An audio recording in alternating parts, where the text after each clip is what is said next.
What? Why you during your meeting today?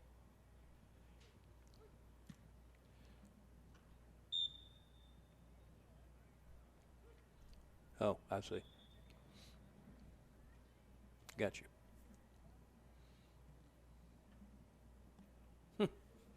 Well, obviously you needed it.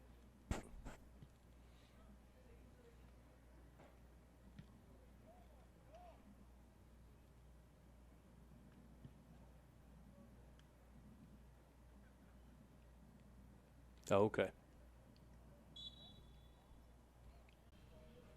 Hey.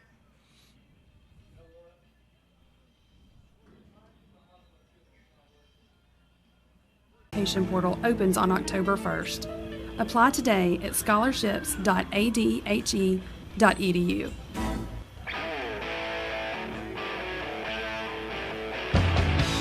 We're back on the America's Car-Mart Football Report. Now to the Class 3A rankings on Hootens.com. Top-ranked Prescott is facing no resistance in the non-conference schedule. McGee remains at number 2, but Boonville jumps up a spot to number 3. Trading places with Harding Academy, which drops to 4 after ending Y'all got it yet, Coach? Streak. There's Osceola at 5, and unbeaten Center Point at number 6. 7th-ranked Camden Harmony Grove plays in the game of the week, and we'll preview that in a moment. Paris, Charleston, and Hoxie round out the top 10. Well, the game of the week in Class 3A is another South Arkansas showdown. Number 7, Camden Harmony Grove, travels to face the number 1 team in Class 2A, Fordyce. David, in the season-opening win over Junction City, Camden Harmony Grove ripped off 4 touchdown plays of more than 70 yards. Fordyce also big played Rison 2 weeks ago with scoring plays of 52, 44, and 62 yards. Fordyce senior quarterback Trey Merritt left that ball game at Rison in the 4th quarter. He is doubtful for Friday night. Hoots.com going with Camden Harmony Grove by 14 over Fordyce. All right, Chris, Camden Harmony Grove plays in the 6-3A, so let's go there now. Lake Village is at Junction City, and the Dragons are out with current seniors Caleb Williams and Quincy McAdoo accounting for 343 of the Lions' 547 yards.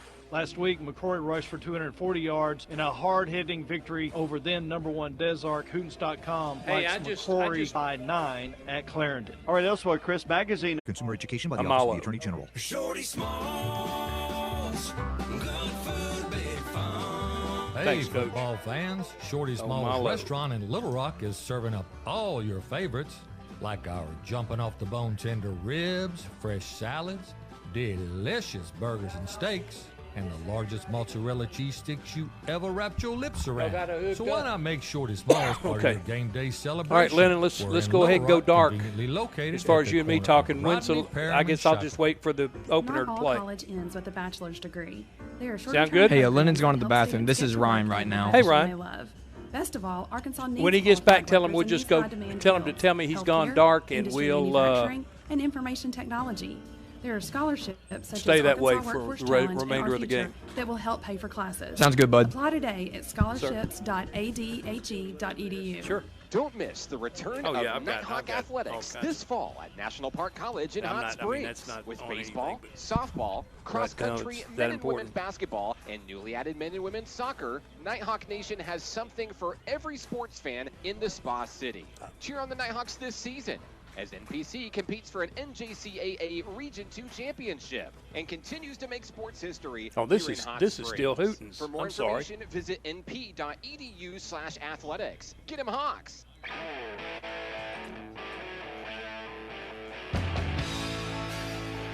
Well, that'll do it for this edition of the America's Car-Mart Football Report.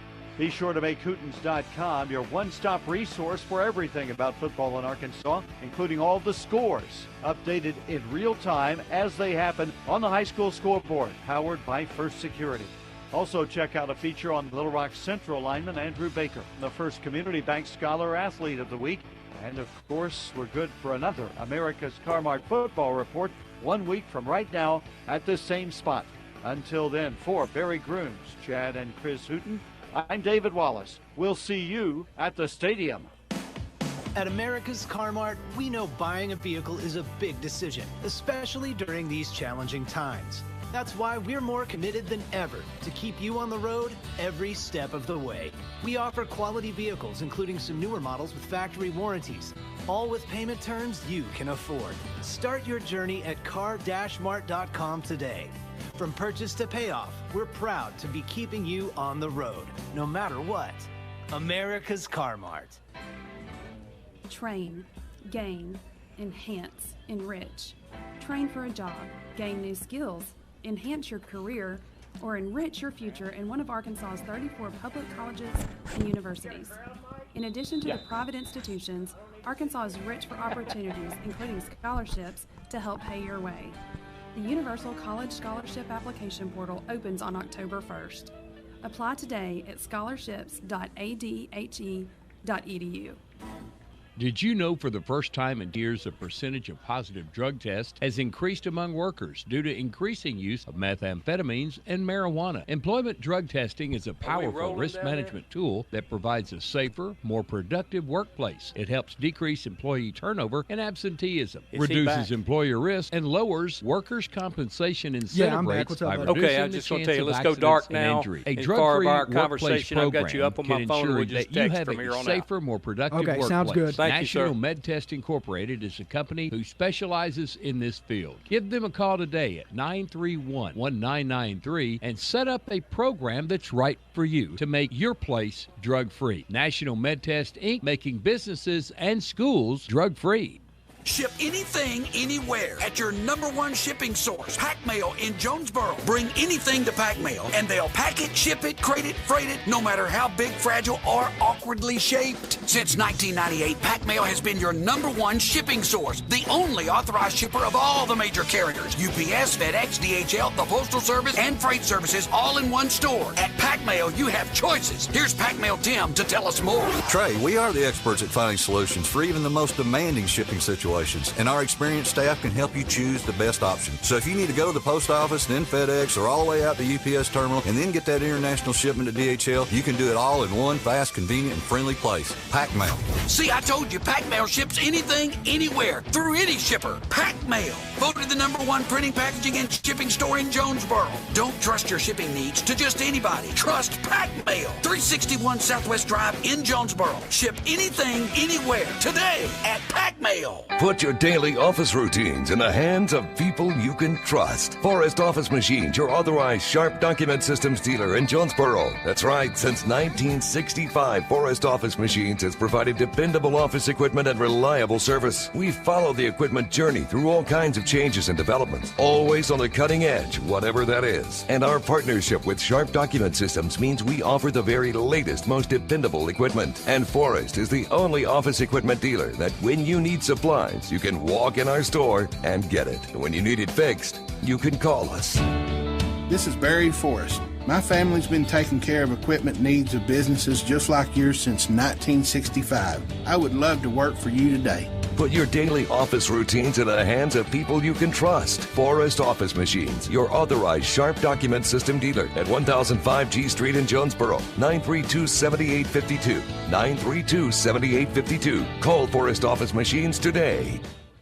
You've been told banks with branches don't have the digital capabilities you need. But why not have the best of both worlds? At First National Bank, we have all the online banking tools you could ever need. Plus, if you need something, we have real people in real places near you. Digital, with branches and real people. We know you can't be everywhere at once, but we can be anywhere you are. Check it, snap it, track it, pay it, move it, and ask it anywhere. First National Bank, putting you first, always.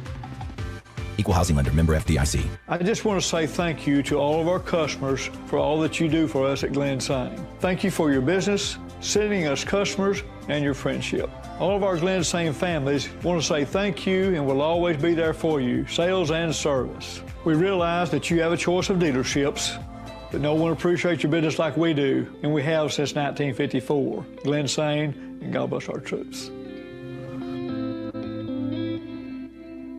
Guys, if you haven't made it into Orville's men's store, then you're missing out. They're the only store in town to exclusively carry brands like Barber, Duckhead, Strong Suit, Tommy Bahama, and Vineyard Vines. Orville's has everything a guy needs, from daily workwear to a big night out on the town. Orville's will have you looking more stylish and feeling more confident than ever before. So make your way to Orville's men's store at 2612 East Nettleton next to Steamroller Blues in Jonesboro and show off your stash. Shop online at orvillesms.com. It's football time at Wings to Go.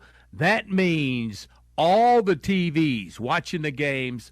All the wings will be hot and flavorful. All the food will be good. It is time to come to Wings to Go. We've weathered the storm. It's almost over. Things are getting better, and we can't wait to see you at Wings to Go. Sports, wings, football, life is great at Wings to Go, both locations. The following is a special sports presentation from the EAB Sports Network. It's time for Jonesboro High School football on 95.3 and 96.9 The Ticket. Presented by NEA Baptist, First National Bank, Kavanaugh Auto Group, Jonesboro Orthopedic and Sports Medicine, St. Bernard's, Domino's Pizza, and Real Estate Nate. Now let's go to the NEA Baptist broadcast booth and join Bud Schropel for the First National Bank pregame show. A pleasant Friday evening to everyone from McConnell Stadium in Conway, Arkansas. Golden Hurricane football is on the air. Tonight, the final non-conference game of the year against the third of the Killer Seas. Tonight, it's the Conway Wampus Cats in the face of the Jonesboro Golden Hurricane. Hello again, everyone. I'm Bud Schropel. Our producer, engineer back in the studios of The Ticket is Lennon Smith. Well, this has always been a good game. It's not been a successful game for Jonesboro. They've lost 9 out of 10. They played 11, but one of those is still floating out there in the universe. It was a lightning out game about 8 years ago, and the game was not awarded to anyone. It's still floating out there. Probably will never be awarded to anyone. So 9-1 advantage for Conway in this series with Jonesboro. And again, this will be another of the Killer Seas in conference next year for the Hurricane. Rather not talk about that until later. Coaches for tonight's game for the Conway Wampus Cats. Keith Fimple in his 4th year, 26-12, 1-1 on the current season, losing to Fayetteville in the opener 41-24, and then a surprise win last week, and impressive in the points scored, 55-41 win over Bentonville. 2020 record for Conway was 8-4, 3-2 in conference play. They had 2 COVID cancellations. They lost in the 7A semifinals to a team that everybody loses to, Bryant, 56-14. The trophy cases here at Conway house 2 state championships in 64 and 67, 22 conference championships, the last outright in 2014. Last year in Jonesboro, Conway won it 48-28. And again, Conway leads the series 9-1. Randy Coleman in his 14th year at Jonesboro, and 15 years as a head coach, he's 114 and 61. Into his 14th year, he's 104 and 50. Jonesboro 1-1 on the year. They defeated Catholic in the opening game, 37-7, back at Cooksey Johns last week on the road for the first time after just fighting tooth and nail with Cabot. The Panthers pulled away at the end, winning at 47-27 on a couple of ill-timed and ill-placed fumbles for the Hurricane. 2020 record for Jonesboro, 6-5, 5-1 in conference. In the 6A East, lost to Van Buren, though, in the first round of the playoffs, 37-14. The trophy cases in Jonesboro house 3 state championships, 62, 72, and 79, 14 conference championships, but the last outright was way back in 1980. Hey, we talked to Randy Coleman about tonight's matchup with Conway, and we'll have that for you after this 1-minute timeout. That you're listening to Jonesboro High School football on the EAB Sports Network. Service for the right tire at the right price right now. Placid Tire Service is the area's biggest selection of in-stock tires at the lowest price. While others are searching for tires to order, we'll get you fixed up with a great set of tires and back on the road in no time with our 4 tires, 1 hour guarantee. Plus, we make the purchase easy on your budget with our Placid Tire Service card or no credit needed financing options. For the right tire at the right price right now, the choice is easy. That's Placid Tire Service. You raised your family here. Did every July 4th here. Refinished the floors here twice. Sized up your daughter's boyfriends here. Waited in the doorway all day when your son was coming home on leave. This place has given you all you've dreamed of, and now it's giving again in the form of a gourmet kitchen and the quietest dishwasher known to man. Realize your dream with a home equity line of credit from Simmons Bank. Dreams realized. SimmonsBank.com. Member FDIC, equal housing lender, subject to credit approval. Welcome back to the First National Bank pregame show here in Conway at our broadcast position, joined by Randy Coleman in the Alexander's Machine Shop coaches interview. And, Coach, a lot more fun last week talking with you after then against Catholic as it is this week with the loss to Cabot. Yeah, I mean, but, much better opponent. We played really well at times, but just wasn't, it wasn't sustained throughout the game. We just had lapses, and anytime you're playing a good team, you're those lapses are going to cost you. Each week we ask you the keys to victory, and almost all the time you talk about turning the ball over. And last week it was evident you got close a couple of times, and it wasn't as much turning the ball over as where you turned the ball over. Yeah, no doubt. I mean, we had the fumbled snap in the first quarter that gave them the ball inside the 20 that turned into a touchdown, and then Jesse fumbled the punt return inside the 10 right before the half, and both of those turned into touchdowns. So, and then when you're sitting there at halftime 28-14, you look at those two turnovers really put us in a position to play catch up instead of coming out, with the score all tied up to start the second half. You guys got in position, though, several times to make it a ball game again, got within a touchdown a couple of times, just couldn't get over the hump. Yeah. Going into the fourth quarter, we're only down 7 and had a chance at midfield. Just couldn't convert on the fourth down. And that's my fault. We should have called timeout. I was calling timeout, but there was disagreement between me and the official, so and the official won. The official won. He said that multiple players were calling timeout, which they don't listen to, and he couldn't hear me calling timeout. So, it is what it is. So. If you're not listening, how do you not hear? You're not listening to the right person, I'm guessing. That's going to be one we'll wonder about for a long time. Yeah. It had some funny dialogue after that, too. I'll bet it did, which we can't talk about for sure. We won't get into that. On a radio interview. But, we had our chances, just couldn't capitalize, and, and then it kind of got pulled away there late in the second half. And I think the reality of the ball game too, as it wore on, found out that you're just not as deep right now as you hope to be later in the season. Yeah, there's no doubt. And when they can rotate an entirely new defensive line in, and we've got an offensive line that's playing every snap, it puts you in a disadvantage. But I don't know many people that rotate a lot on the offensive line. But, it's one of those things that we probably need to look into moving into next year, when we move into 7A, just combating that depth. But right now we're just trying to get the first group playing as well as possible. And then, and then find some depth along the way. And we really, Alex Heineman has done a good job every time he's come in there at guard. Actually Mark Gabby has done a good job when he's come in at center. And then Stephen Jones has done a good job at tackle. So we have some depth at each position on the offensive line. We are deep on the defensive line. We just got to continue to get better. And, right now the biggest things that are costing us are the turnovers, and then just kind of shooting ourselves in the foot and with penalties, getting behind the sticks and that sort of thing. Quick start this week's going to be needed against a very talented Conway team, maybe more talented than Cabot. Yeah, I mean, just athleticism-wise, they're better than Cabot. I don't know about their depth on the defensive line, but they're as big. Offensive line's very good. They've got really just a lot of good speed at both the running back and the receiver position. They've got a quarterback that hasn't really, hadn't played a lot of games yet. So, hopefully we can get him to turn the ball over.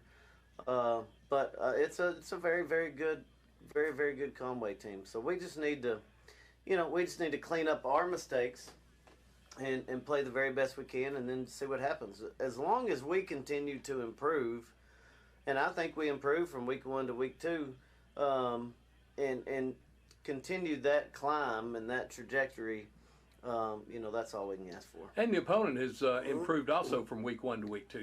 Nobody needs to forget about that. There's no doubt. Yeah, they played a very talented Fayetteville team in week 1, who's got the receiver kid that's going to Oregon.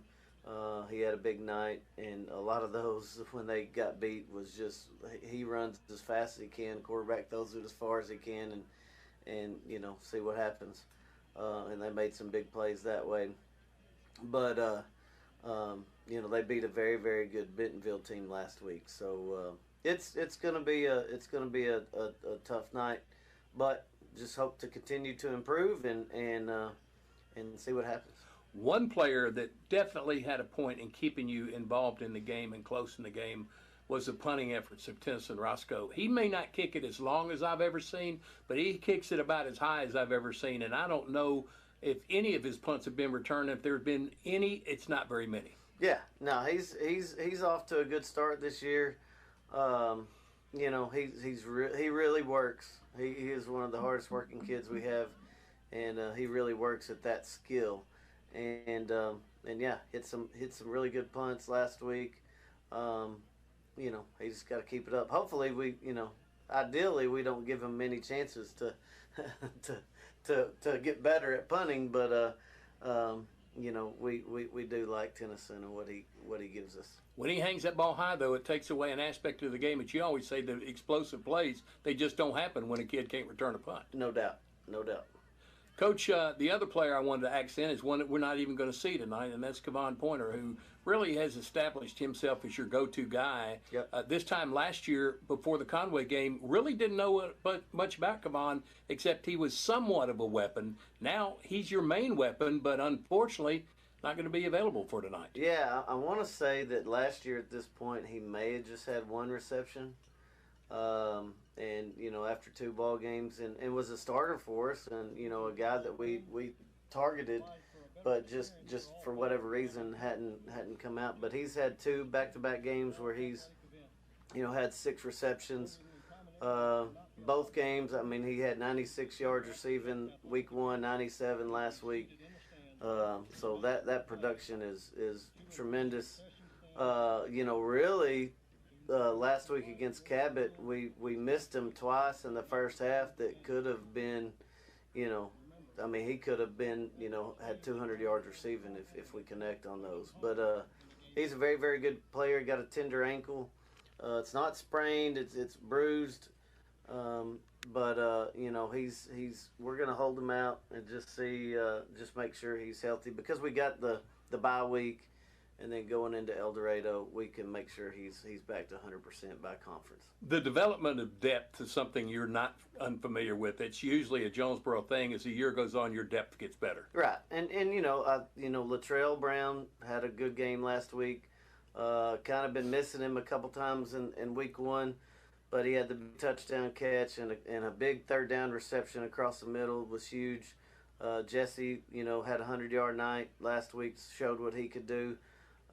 Maddox Morrison is a really good player, and we'll see that tonight. He's got really good hands and got good speed. He's a quality backup. Tyron Ruffin has continued to make plays in the passing game. Drake Taylor is just one of those consistent guys. Your possession receiver. Yeah, he's just that consistent guy that makes the catches and blocks well. So we've got some depth there, and we're gonna need it, because there's gonna be times where we, change our personnel group and go heavy with 2 tight ends, and times where we go light and fast with 5 wide receivers. So looking forward to that. And also, Brock McCoy's had two really good games, back to back, week 1 and 2, over 70 yards in both games, touchdown in both games.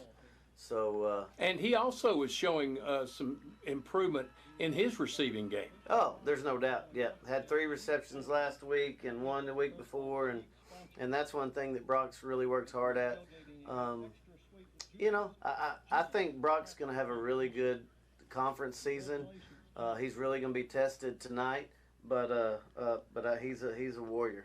I can't wait to see him get out there and compete. Randy Coleman's keys to victory tonight against a very tough Conway Wampus Cat team. I think 3 areas are pretty evident. One, we can't turn it over. Got to win the turnover battle.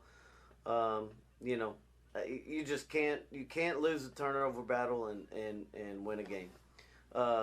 Second is we cannot give up sacks. Sacks are negative plays that put you in a position where the playbook gets really narrow and you got to throw it more, and then which leads to more sacks and more pressure. So we've got to do a good job of putting Riker in position to get rid of the ball, because he's so accurate. I mean, he's completing 64% right now, and he's got weapons that we've already talked about. We just can't have those negative plays. And then defensively, we cannot give up big explosive plays. And they've got 2 guys, one at the running back position, one at the receiver position, that have great speed. So we've got to do a good job of keeping those guys from hitting us for big plays.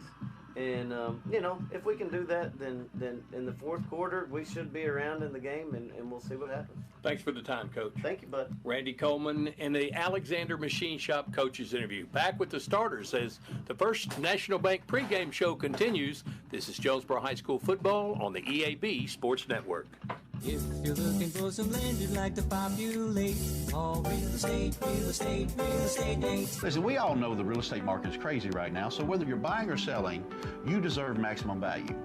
You want real market knowledge. You want real negotiating power. You want real results. You need Real Estate Nate.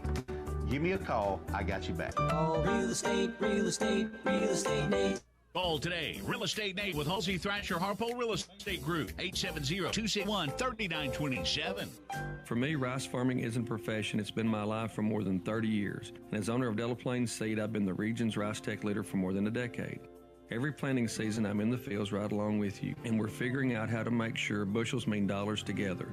From selecting your hybrid rice to free on-farm delivery and one-on-one consultation, I'd like to help your rice fields see more profit this season. I'm Terry Gray at Delaplane Seed. Call me today at 870-249-3447. Let's talk about your best rice options. What does better mean to you? Maybe it's better services, better support, better ways to build a life or buy a home or run a business. First Security is your partner for it all, with resources and solutions that make a difference for you and others. That's because First Security takes care of customers while building communities.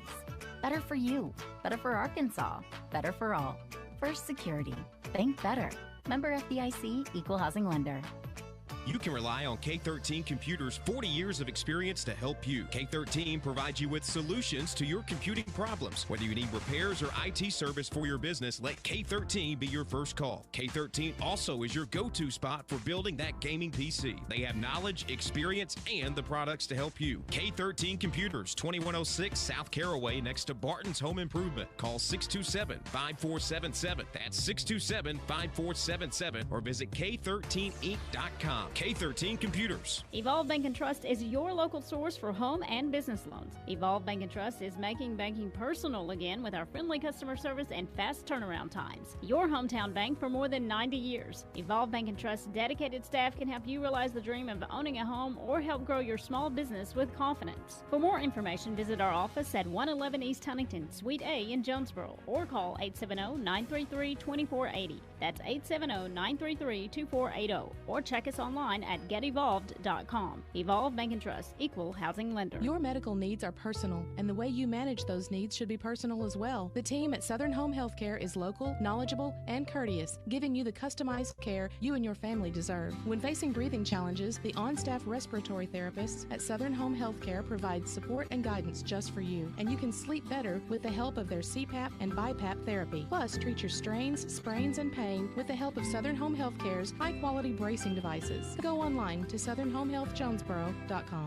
Jonesboro Overhead Doors and Tri-County Garage Doors. With over 40 years of service, Jonesboro Overhead Doors and Tri-County Garage Doors is your first call for commercial, industrial, and residential overhead and garage doors. Come see us at 925 East Parker Road or give us a call at 870-932-6891.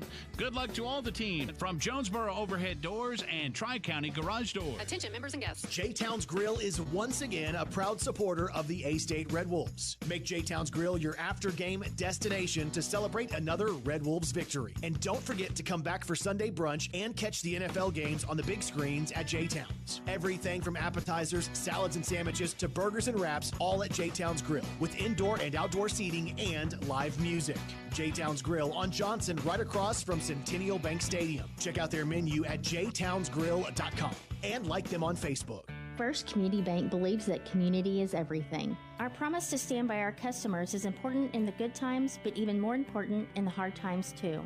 As economic recovery begins, we want you to know that we are here for you. We will keep loaning money, financing homes, helping small business, and supporting this community. Banking local is more important than ever. We invite you to make the switch to First Community Bank, your local community bank. First Community Bank, where community comes first. Member FDIC. Offer of credit subject to credit approval. Empower. High-speed internet for your neck of the woods delivered by Craighead Electric. Empower is local. Empower is reliable. Empower is affordable. Empower is super fast broadband. Empower is customer service that puts you in power. We are here for you. 870-336-0999. Empower, bringing you the information you need more quickly and conveniently than ever before. We are Empower, delivered by Craighead Electric. Call and talk to us today at 870-336-0999. High-speed internet from Empower. Internet for your neck of the woods. Welcome back to the NEA broadcast position here at McConnell Stadium at Conway, Arkansas. Here's the starters for tonight's game. First for the Wampus Cats defensively, it's a 4-3 they run. Marquavis Stuckert, a senior at one defensive end. He's number 25, 99, Kieran Duncan at the other side, another senior. Inside two juniors, Kelgan Thomas, number 91, and DeMarkel McKenzie, a junior, number 98. The linebackers, Ashton Waller, a senior, wears number 6. Preston Prock, junior, wears number 59. And Maurice Freeman, a junior, wears number 5. Quantrell Wilson, a junior, wears number 3. He wears the same number as the quarterback does. They have a defensive 3 and an offensive 3. Troy Wiseman, a senior at the other corner. He wears number 12. Traylon McClure is the safety, a senior, wearing number 17. And Trey Roberts, the other safety, wearing number 15, also a senior. The line is Nicholas Childress at center. He's a senior, wears number 55 to his right. Nick DeBoer, a senior, number 70. Sean Tufu, a junior, wears 57. To the left of Childress is Raymond Tolliver, a senior, at 73. And Aaron Smith, number 65, a junior. The slot receiver is Manny Smith, a senior, and you'll see him running an awful lot of sweeps. They allow Boogie Carr to get into the starting lineup, the greatest name in football, number 11, Boogie Carr, a junior. The other receivers, T.J. Mickens, a senior, number 8, West Boudreaux, pretty good name there too, a senior, wears number 21, and Lane Collins, a senior, wears number 14. The quarterback, sophomore, Donovan Omahu, he wears number 3. For the Hurricane, only one change in the starting lineup with Kevon Pointer out. We'll start off offensively with Hunter Mitchell at center. Zach Oliver to his right, a senior, and Rasheed Staten out at the tackle, a sophomore, wears number 65. Amarion Wilson, one of the captains, excuse me, is to the left of Mitchell. And Cole Abernathy, a sophomore tackle on the other side, at number 77. The receivers, Ty Ruffin, 6 catches for 107 yards and a couple of scores this year, wears number 3. Maddox Morrison slides in the starting lineup tonight, a junior, 5'9", 188, wears number 9, 1 catch for 2 yards this season. Latrell Brown had a nice game last week, including his first touchdown of the year, 5 catches, 57 yards on the season. 6'2", 176 senior, wears number 16. And Drake Taylor in the slot, 5'10", 177 pounds, 2 catches for 16 yards. Brock McCoy in the backfield, 35 rushes, 158 yards, and 3 scores, 5 receiving catches, 5 catches, 44 yards for McCoy. He had 1 touchdown last week, 16 rushes for 77 yards, 3 catches for 6 yards. And Riker Acepo, the senior quarterback, 6'4", 182, 41 of 64, 64%, 528 yards, 5 touchdowns, and 2 picks, 5 rushes for 27 yards. He does have 1 fumble. Up front for Jonesboro defensively in their 4-3 is Frederick Giles at one defensive end, number 99. The other side, Jamarion Thomas, number 92. Elijah Faulkner inside, the senior, wearing number 73. Xavier McCray, a senior, wears number 97. He had 1 tackle last week against Cabot. The linebackers, Andre Reed outside, the senior, along with Carter Reese Long, a senior, and inside Jackson Lehman, a senior. So senior at the linebacking spots. The corners are 2 seniors as well. Eric Wilson, 5'9", 155-pound senior, had a couple of picks a couple of weeks ago, and Brett Long, 5'8", senior, wears number 12, had 1 tackle last week against Cabot. The safeties, a couple of good ones. Jack Cheatham, the senior, number 4, 9 tackles on the year, and John Paul Pickens. He'll knock you in the dirt. 6'1", 175-pound senior, wears number 17, 6 tackles on the year for J.P. Pickens. And there's your starters for tonight's game. We're going to break away for a couple of minutes. When we come back, the kick of the Wampus Cats and the Hurricane here at McConnell Stadium in Conway, Arkansas. This is Jonesboro High School football on the EAB Sports Network. Tucker's Appliance Superstore in Jonesboro is by far the largest appliance showroom in Northeast Arkansas, which means more selections than ever before. Right now, a new shipment of name brand in-the-box inventory has just arrived at Tucker's. Come check it out. Tucker's also offers full factory warranties, free local delivery, and financing at 0% interest. Shop Tucker's Appliance Superstore now at 923 East Parker Road in Jonesboro. Tucker's Appliance. Attention, members and guests. Get lost at Lost Pizza. See why people continue to flock to Northeast Arkansas's coolest and funkiest place to eat. Try one of Lost Pizza's 10 signature pizzas or create your own. Plus, salads, subs, and pastas. And of course, those famous Delta Hot Tamales. Lost Pizza offers curbside pickup, dine-in, or delivery, and they also do catering. Lost Pizza with 2 locations in Jonesboro, 906 Southwest Drive, and on Hilltop at 3410 East Johnson. Order at lostpizza.com or download and order through the Lost Pizza app. Hey, it's Brad Bobo, and as the sideline reporter for Red Wolves football, I've had the chance to see firsthand the great work done by the physicians at Jonesboro Orthopedics and Sports Medicine. JOSM doctors have served the athletes at A-State for more than 40 years. Plus, on any Friday night, you can see their physicians on the sidelines at high school games around the area. Whether you're just starting your athletic career or if you're, well past your playing days, JOSM can get you back in the game. To schedule an appointment, call 870-932-1820. Jonesboro Orthopedics and Sports Medicine, excelling in their field so you can excel on yours. Demo's Smokehouse Barbecue on Johnson at Hilltop and on Main Street across from Jonesboro High School. Now, I'm from Memphis and I know barbecue, but there are people from Memphis that travel to Jonesboro to sample, taste, and enjoy Demo's Barbecue. No kidding, they come from Memphis, so no need to go anywhere else. Right here, the best barbecue is at Demo's. Any of the ribs, any of the plates, you can enjoy it all at Demo's Smokehouse Barbecue. My mouth is watering. And that concludes our First National Bank pregame show as Conway has made their way to the field. We've had the coin toss. The Hurricane won the toss, defer to the second half, so Conway will get the ball first in their all-blue unis with white lettering, blue helmets. They will be moving from right to left as you visualize at home in your car or wherever you may be listening to our radio broadcast, or possibly you're watching this on stream tonight, courtesy of the Jonesboro High School broadcasting class at JHS. Do a great job. Jonesboro are in their road whites with gold numerals, black helmets. The gold numerals are outlined in black. So far, I can see them pretty good from this press box, but I've got my binoculars tonight. I've added that to my game equipment, so maybe I'll be able to tell who's got the ball or who makes the tackles a little bit better than in the past. The officials for tonight's game, they spread out on the field. The referee is Tommy Kraft. The umpire is Danny Myers. Line judge is Justin Brewer. Head linesman is Mike Dunham. And the back judge is Sparky Hamilton.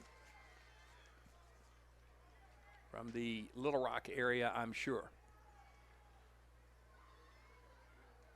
Hurricane will try to slow this Conway team down to start this ball game.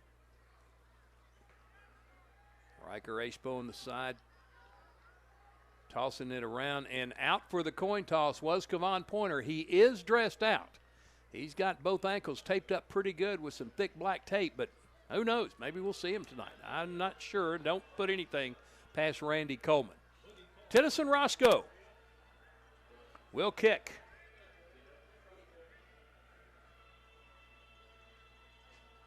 And deep to receive is Manny Smith and Boogie Carr. Smith standing at the 15, Carr back at the 11. Here comes Roscoe, and the kick will be popped up short.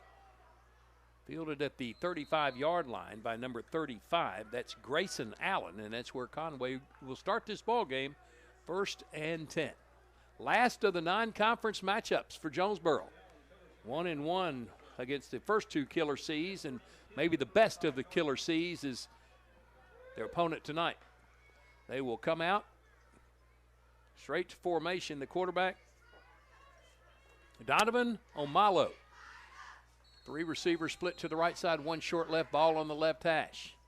Malo, lefty, is going to throw it, completes it out to the 28-yard line, gets around Brett Long, like he wasn't even there, and almost got the first down. That's about an 8-yard gain on first down.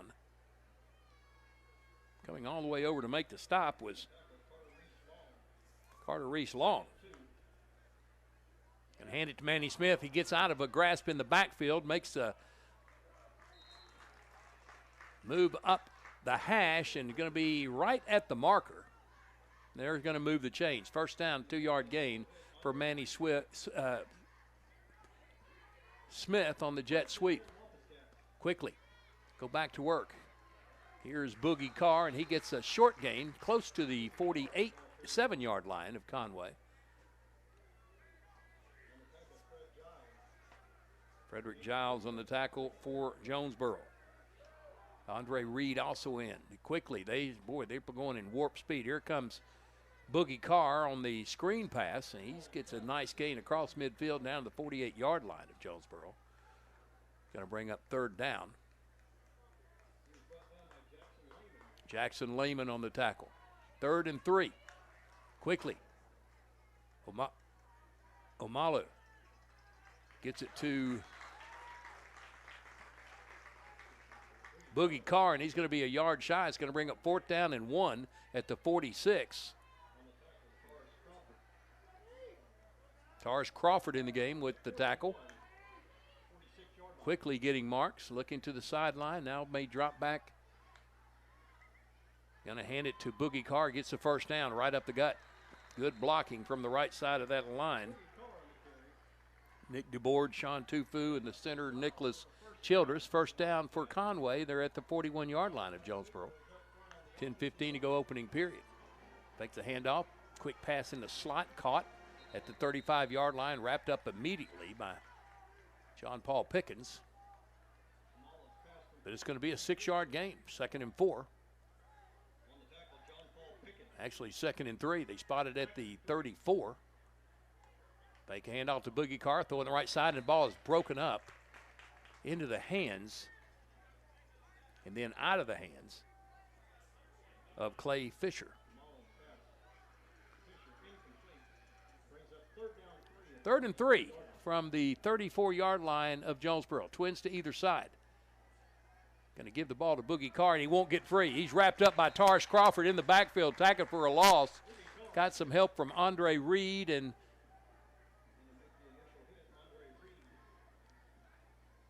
Elijah Faulkner. It's 4th down and 5 for Conway. And they're looking to the side. They're going to go for it right here. Why not? Going to try to pull Jonesboro off. No, they're going to fake a handoff to Boogie Carr. Plenty of protection down the middle. Incomplete. It's in and out of the hands of Rome Fields, and Jonesboro takes over on downs. Right in his hands, too, and he just couldn't hold on to it. He was open and had some field in front of him. That could have been a score, but instead it's turnover on downs, and Jonesboro takes over 1st and 10. Out comes the offense, and guess who's on the field? Kevon Pointer. He's out there playing. He's going to split all the way to the Conway boundary. Has the slot receiver, Drake Taylor. Riker Ashbo in the gun is going to hand it to Brock McCoy, trying to go wide. Turns it upfield and gets a nice gain across the 40 to the 42. Run out by the defensive number 3, Quantrell Wilson. 2nd and 4. Have to get to the 46-yard line. Acepo in the gun, going quickly too. Passing, throwing, completing, and right at the marker. Now they're going to, boy, that's not a very good spot at all. Ty Ruffin with the catch. Ashton Waller ran him out of bounds. Now they're going to be right at the marker. They may measure this thing. No, they didn't. They didn't measure it. They said first down, move the chains. First down, Jonesboro at the 46-yard line. Boogie Carr again. He tries to cut it upfield and slipped and fell. It's going to be a loss back at the 44. Loss of 2, 2nd and 12.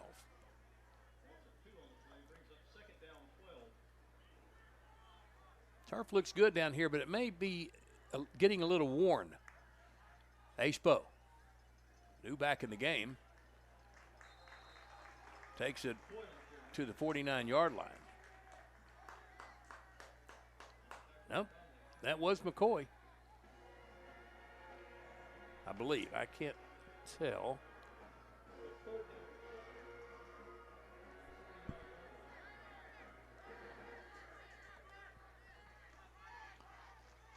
Third and about 7. Acepo going to throw to the right side. Completes to Latrell Brown, out of bounds at the 42. Move those chains. First down, Jonesboro.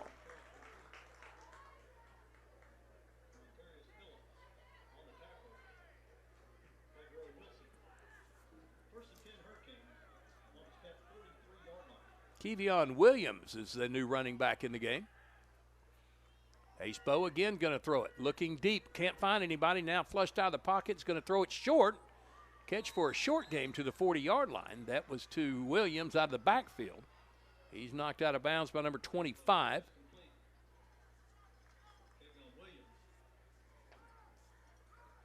Marquavius Stuckett.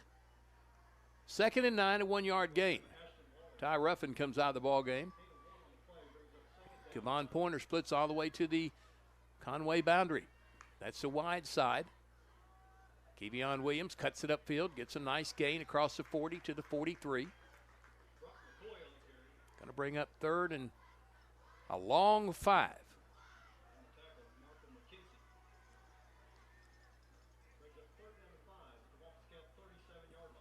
At the Wampus Cat 37-yard line. McCoy in the game. He's to the right shoulder of Acepo. Twins left, single right. Going to hold on to it. Going to run for the first down. He's got some running room. He's going to step out of bounds at the 24. Forced out by Quantrell Wilson, but another first down for Jonesboro. They're moving it down the field. Good play by Riker Acepo. At the 24-yard line, first down Jonesboro. Going to hand it off to McCoy. And he runs out of real estate, out of bounds. Going to be a loss of about 1. Run out by Winningham. Loss of 1, 2nd and 11. From the right hash, trips go out to the left side. Single stays right. Across the middle, complete.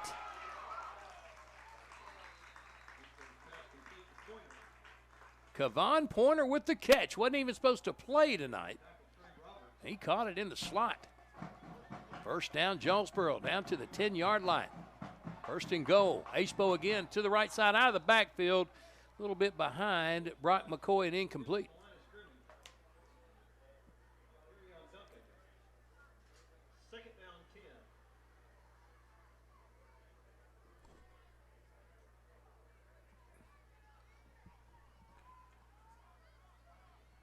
Well, it's actually second down just outside of the 10-yard line, so they can get a first down without scoring a touchdown. McCoy, nope. Acepo's going to keep it. He gets to the 5 and dives forward to the 4. Good run, Riker Acepo. Brings up 3rd down and short. They have to get to the 1-foot line, so we'll call it 3rd and 4. Just inside the 10. Acepo again in the gun. Trips to the right side. Nobody left. Flushed out of the pocket. Now he's going to be sacked back at the 10-yard line. Sacked by number 97 for Conway. Ethan Winningham. That'll bring out Tennyson Roscoe, who will attempt a 27-yard field goal from straight away. He's made one this year, 1 out of 2, to give Jonesboro the first score of the game. Placement's down, the kick is up, and it is good. 27-yard field goal for Tennyson Roscoe. Jonesboro on the board. They lead at 3-0. This is EAB Sports Network. Savings now at every Kavanaugh dealership. Kavanaugh has a great selection of late model, low mileage, certified pre-owned cars, trucks, and SUVs. And most are still under factory warranty. We have every model, so you're sure to find the vehicle you want. And when you buy at Kavanaugh, every new and used purchase comes with 1 year free maintenance. Plus, we buy cars. Bring a vehicle, get a check. Come see us today at one of our dealerships or go to KavanaughCars.com.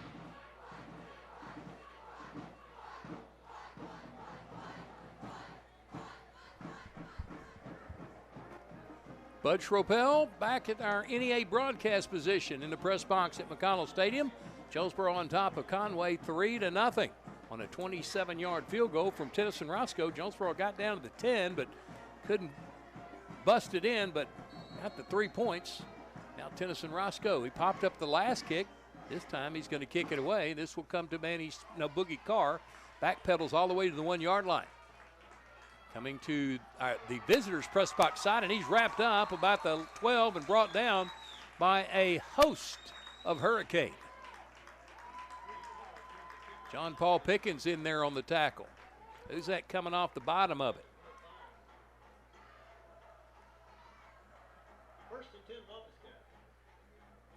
Number 18, first to hit him.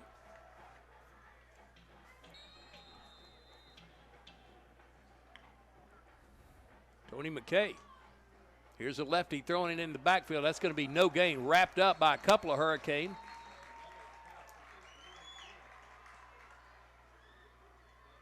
That was complete to Manny Smith, but he had nowhere to roam, and no gain. Back to the line of scrimmage, 2nd and 10. Good job by the Hurricane defense. Trip split out to the wide right side, short left. Omalu under pressure. There's some holding going on back there. Got to be. Throw it downfield. It's complete to Boogie Carr. You can't tell me that with all that going on, somebody wasn't held, had a hand on Jackson Lehman. He couldn't get back there. He couldn't even get free. No, excuse me, that was Carter Reese Long. First down, though, Conway. Quick pitch out to Boogie Carr off the turf, incomplete. 2nd and 10 coming up. John Paul Pickens was ready to lay a lick on it. 4:55 to go, opening period. 3-0 Jonesboro. Omalu hands it off to Boogie Carr, and he's going to be wrapped up the middle. Nothing there. 1, 2, 3 white shirts. Andre Reed, 4 white shirts. They pull Carter Reese Long off the bottom of the pile. 3rd. They give him half a yard, call it 3rd and a long 9. Omalu. There's some good protection across the middle, incomplete. Then it winds up in the hand. I'm not sure what they're going to call. Here comes John Paul Pickens. He's trying to knock the ball free, and it's in the end zone for a touchdown. We'll check the flag, but I think that was going to be a pass interference against Jonesboro. I think. That will be a 70-yard touchdown pass if it stands. It bounced off the intended receiver past the defenders wide open for the catch. Was T.J. Mickens, and he got to the end zone, and it's going to stand.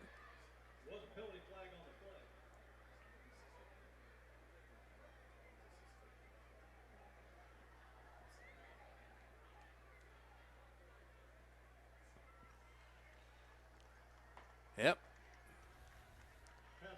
Pass interference against Jonesboro, decline, touchdown Conway. They take the lead 6-3, and now point after coming up. Adrian Mejia, a sophomore.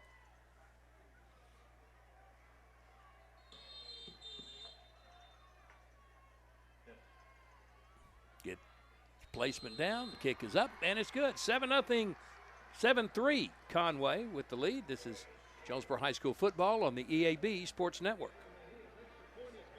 The print and ship store is the Safe Ship store in Jonesboro. Owner David Leonard wants to help you with all your shipping and printing needs, and they'll always give you the best customer service and highest quality product for the absolute lowest prices in town. So when you need something packed and shipped, or when you need printed products, call the Safe Ship store. Come in today to see all they have to offer. For the best customer service, quality, and prices, visit the Safe Ship store, 2500 Alexander Drive, Suite C in Jonesboro, 870-333-5068.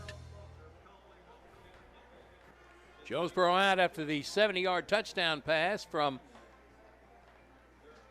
Donovan Omalo to T.J. Mickens.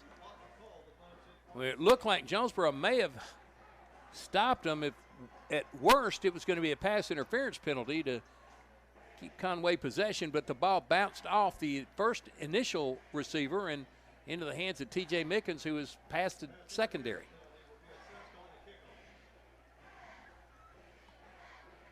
It's one of those explosive plays that Randy Coleman says you just have to stay away from.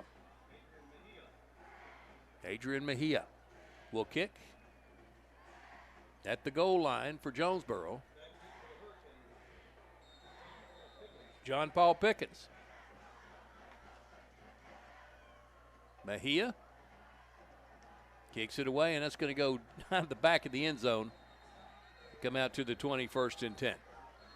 No game next Friday night. Have the week off, and then the following week we start 6A conference play. Jonesboro's last year, at least for the next 2 seasons. So they will take on the El Dorado Wildcats. Kickoff will be at 7 o'clock. Our pregame show will begin at 6:30, and the Hootens Auto Max kickoff show will begin at 6. That's 2 weeks from tonight. Back in Jonesboro, El Dorado, and the Hurricane. Ball's at the 25-yard line.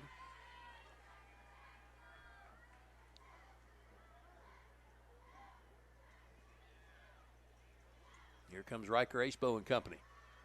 Moved the ball very well last drive. Stalled at the 10. Kicked a 27-yard field goal. And out there again, Kevon Pointer. I tell you, he's a gamer. He doesn't want to be. Now they're going to move the ball back to the 10. It's a touchback. Personal foul, number 5 of the receiving team.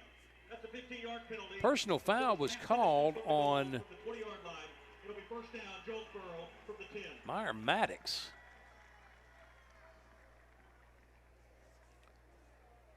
I'm not even sure why, but now Jonesboro will start from the 10, so 90 yards away.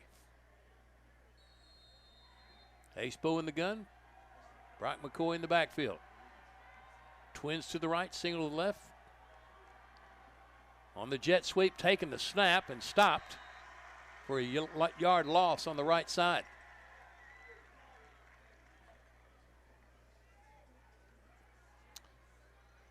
Kelvin Thomas on the tackle. 2nd and 11, Acebo gets a snap. Throws across middle, completes it. And still on his feet across the 25, out of bounds at the 27. First down, Jonesboro.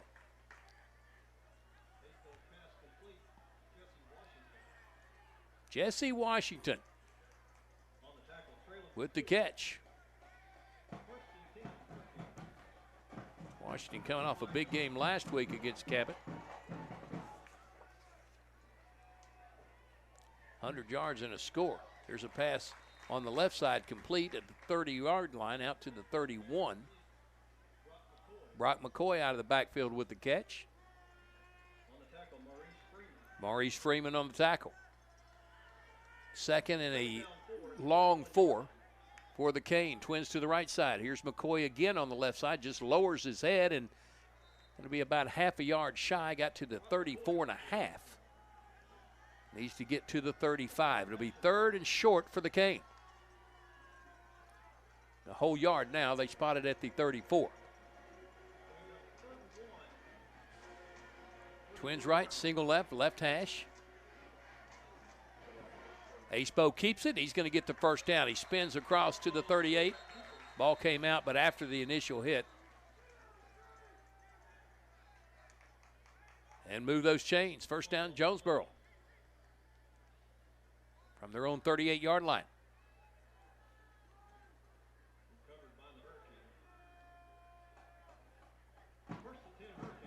Jesse Washington split out to the wide right side. Kevon Pointer wide left. They spread in the field. Acepo can't find a receiver. Flushed out of the pocket, running for his life. Going to get what he can. It's a yard.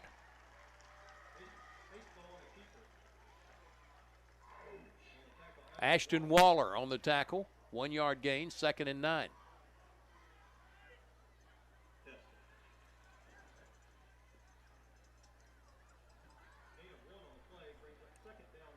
Jesse Washington split right, roughing in the slot. Left side is Brown and Pointer in tight on the short side. Acepo going to throw it. Downfield, picked off. Did throw it high enough, and it was picked off by Troy Wiseman. First turnover of the night on Jonesboro. Conway takes over at midfield.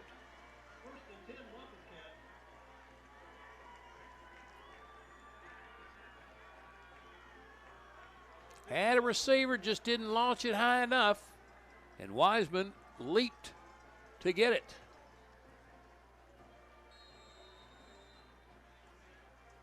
Malo in the shotgun. Out of the backfield is number 2 with the catch and gets extra yards by lowering his head out to the 44. 4-yard gain, 2nd and 6. Jalen Chambers. The left-hander rolling right. It's going to be tough to throw it. He's going to keep it and goes out of bounds. For about a 3-yard gain, it's going to be 3rd and we'll call it 3. Run out of bounds by Andre Reed came all the way from the right side across the field to the left side to run him out of bounds. Twins left, single right. Boogie Carr won't get it. Tackled short of the 40 at the 41. Taurus Crawford on the tackle. Boy, he's good off that bench. They're going for it. 4th and 1. Omalo hands it off to the back. He's going to get the first down. Nice hole on the right side. Good inside blocking. Move the chains. First down, Conway. Chambers on the carry. Malo again to throw. Launches it downfield. Has a man and overthrows him. Incomplete. Cheatham in coverage for Jonesboro.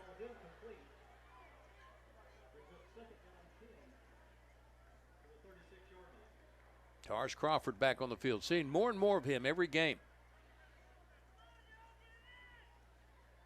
Twins to the left side. Ball on the right hash. Fake a handoff. Throws it out to Manny Smith trying to get free, and he'll be thrown down for a loss. John Paul Pickens comes up from his safety position for a nice tackle. Back to the 42-yard line. 3rd and 12 for Conway.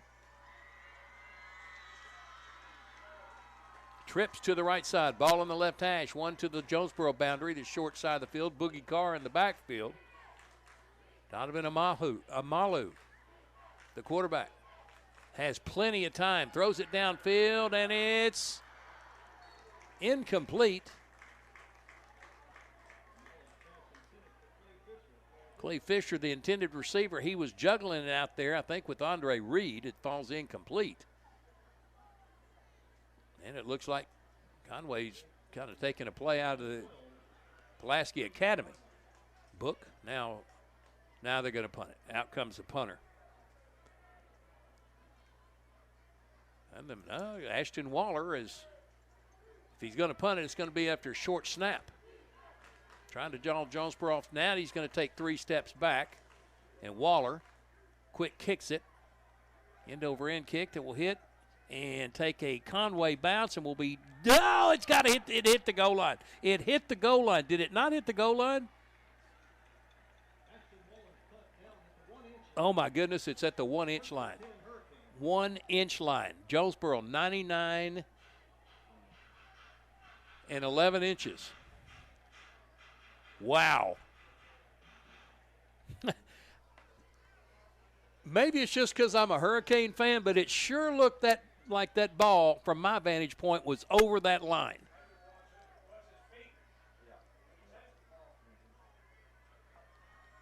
Now they spot it out even further. It's at the 1-yard line. Maybe trouble tonight. 1st and 10 for Jonesboro from the right hash. Acepo's got to do something with this ball quick. Gives it to Brock McCoy. He goes wide, turns a corner.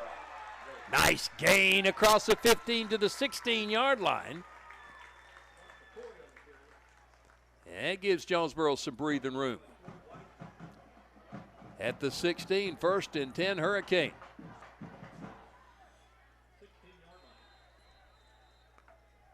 Ty Ruffin comes off the field, and that's the end of the first quarter. 7-3, Conway with the lead. Back in 1 minute. You're listening to Jonesboro High School football on the EAB Sports Network.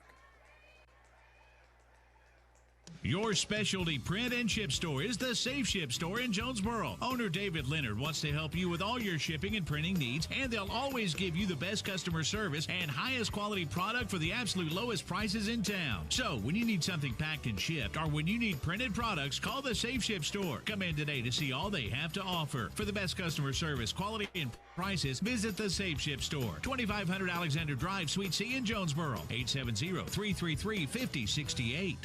Across the state of Arkansas, Farmers and Merchants Bank and the Bank of Fayetteville join you in cheering on our favorite teams. We applaud that extra effort that makes our schools and activities an important part of our communities, more now than ever. Working as a team to make our communities better by helping you reach your goals, that's what happens at Farmers and Merchants Bank and the Bank of Fayetteville, home of me banking. Member FDIC.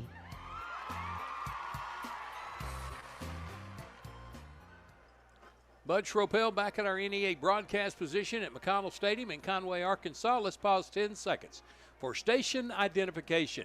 You're listening to Jonesboro High School football on the EAB Sports Network. Hurricanes on KNEA AM 970 Jonesboro and 95.3 and 96.9 The Ticket. Riker Acepo in the shotgun. Brock McCoy looking for running room, and they just stretch it out where he's not going to get much, if anything. He may have got half a yard. Going to spot him a yard to the 17. 2nd and 9 for the Hurricane. Down 7-3, turned it over one time.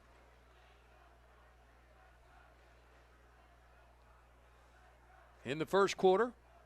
27-yard field goal from Tennyson Roscoe in the first quarter, and Conway on a tip pass. Score from 70, and that's where we are, 7-3. Hurricanes 2nd and 9 from their own 17-yard line. Now moving from right to left as you visualize or watch on our streaming. Acepo, plenty of time. Now he's going to have to tuck it and run, and he got it back to the line of scrimmage, and that's it. Well, he had a receiver, Latrell Brown, for a moment, but couldn't see him. 3rd down and 9.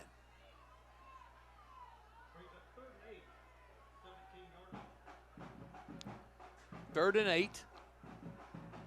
From the left hash, trips to the right. Acepo loads it up, throws it, completes it, and Jesse Washington. Did he get the first down? He's real close to the marker. I think he's going to be short by about a half a yard, and he's going to bring on the punting team. Boy, I'm shocked that he didn't line up and try to draw him offside. But maybe he's got he's got one player out there, and I don't even know who it is, that can call for the fake at any time.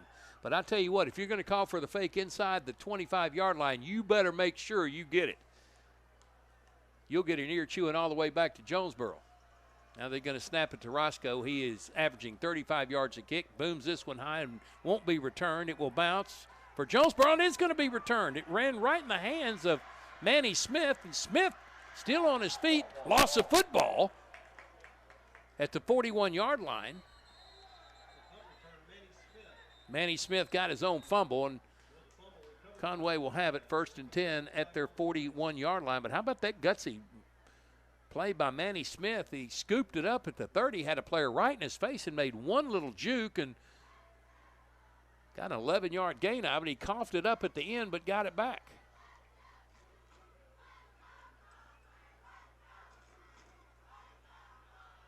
Some discussion on the field. They haven't moved the chains yet. 9:47 to go in the second quarter. 7-3 Conway lead, and I get nervous anytime the striped shirts get together like this.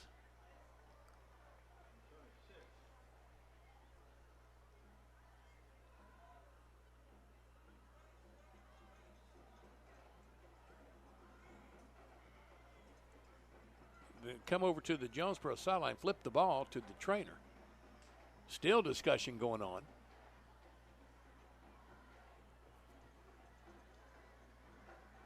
That one referee must have been a basketball player. He is towering over the other officials. Still not sure what the confusion is all about. I think they're deciding whether to spot it at the 41 or 42. It was fumbled at the 41. We have 2 fouls on the play. Nope. 1 dead ball, 1 live ball. During the return, personal foul. Receiving team number 6. Dead ball after the play. Personal foul on the receiving team. Both penalties will be enforced. 2 personal foul penalties against Conway, both on number 6, Ashton Waller, and that instead of the 42, they're going to step off both of them and go to the 12. Now's when you want a turnover. They're going to spot it at the 13. They gave him a yard somewhere along in the transition.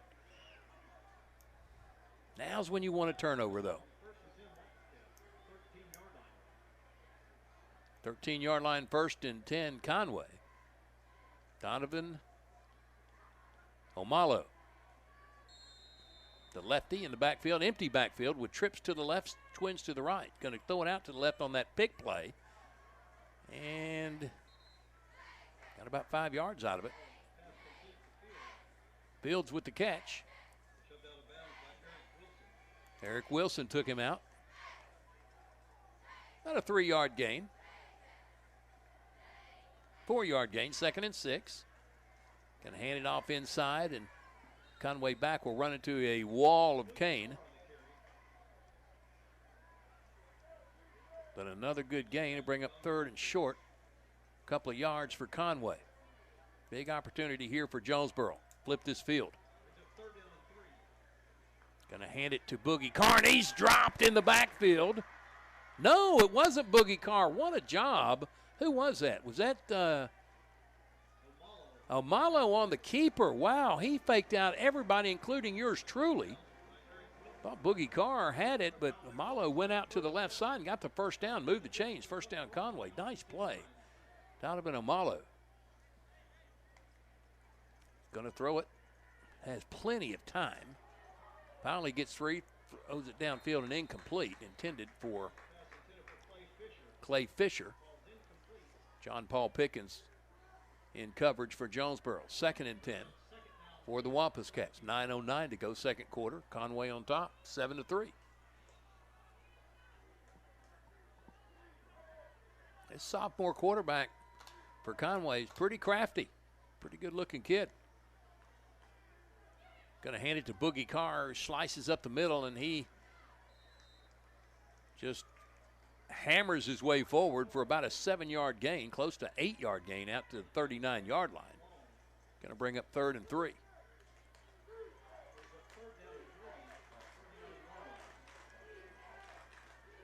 Going to throw it, completes it, and Ashton Waller is going to be short. About a yard. He's out to the 41. Had to get to near the 42, and Conway's going to line up go for it on 4th down. 4th and 1. Malo takes a snap, going to keep it, going to get the first down.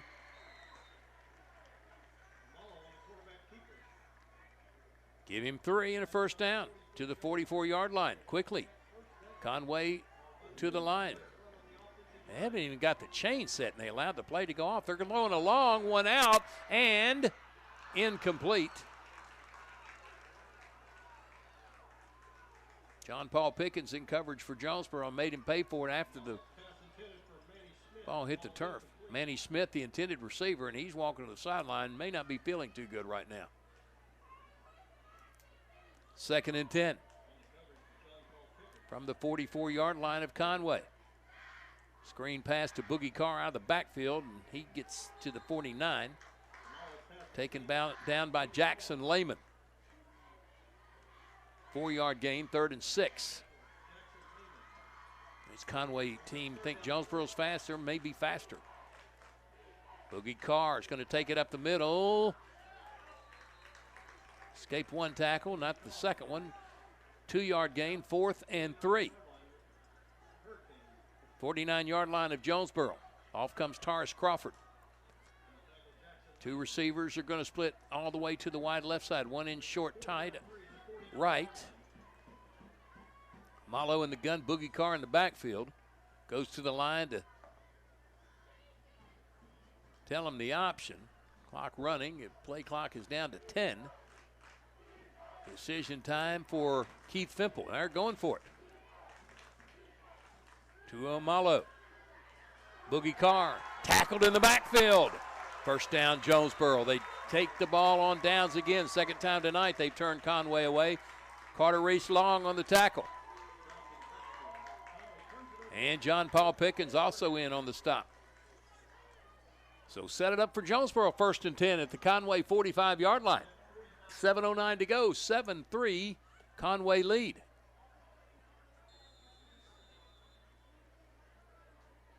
Latrell Brown is going to split all the way to the right side, and the slot right is Kevon Pointer. Kind of reversed roles this week.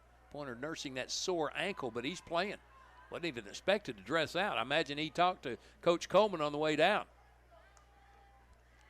Acepo fakes a handoff to McCoy. Good protection. Now it breaks down, and he's going to be sacked. Good job by the defense. Defensive backs of Conway covering up the receivers, and that's a loss back to Conway, or Jonesboro's side of the field at the 49-yard line. 2nd and 16 for Jonesboro. Acepo had the protection, and it just broke down.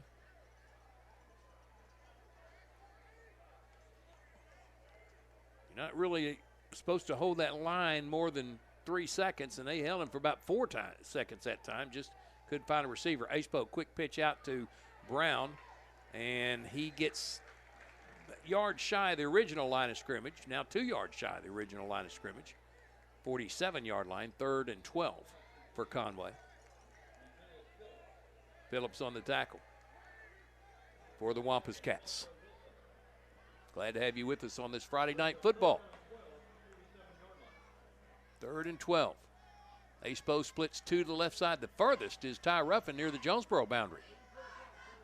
Latrell Brown right side.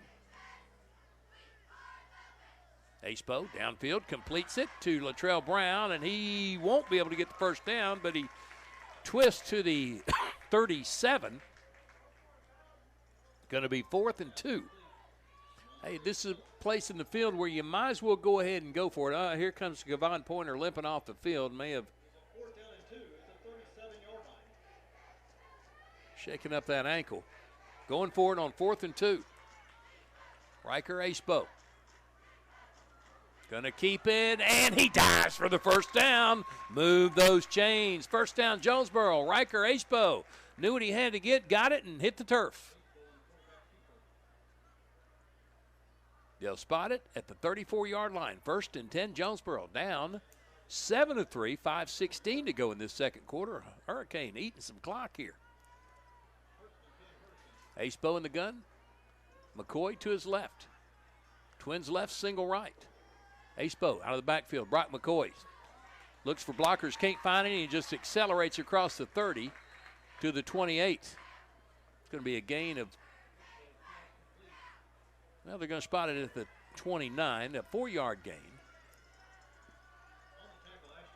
Ashton Waller on the tackle for Conway. Call it 2nd and 5. H-Bo again in the gun.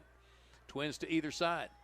Screen pass out to Tyron Ruffin, and he can only get to the 28. A 1-yard gain, 3rd and 4 for Jonesboro. Lost his shoe out there, so he'll come off the field.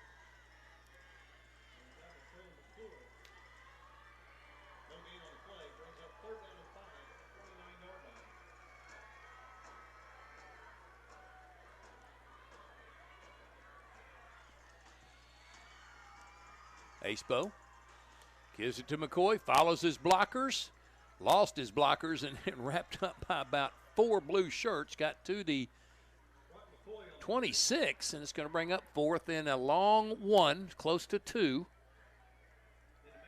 Have to get to near the 24-yard line, but they're going for it again. Acebo again in the gun, trips to the right side, single to the left, and they jump sides. Coming across the line was Maurice Freeman, the defensive end, and moved those chains. First down, Jonesboro. That time, the Conway defense got antsy. Encroachment, defense, number 5. 5-yard penalty, result of the play. First down. First down, Jonesboro. At the 21-yard line. 3:46 to go in the first half. Quick moving game. Acebo looking to throw. Kent, now he's going to run. Stiff arms and brought down, and flag comes out. May have grabbed him by the face mask to bring him down at about the 18-yard line. Simpson on the tackle. May have grabbed the headgear.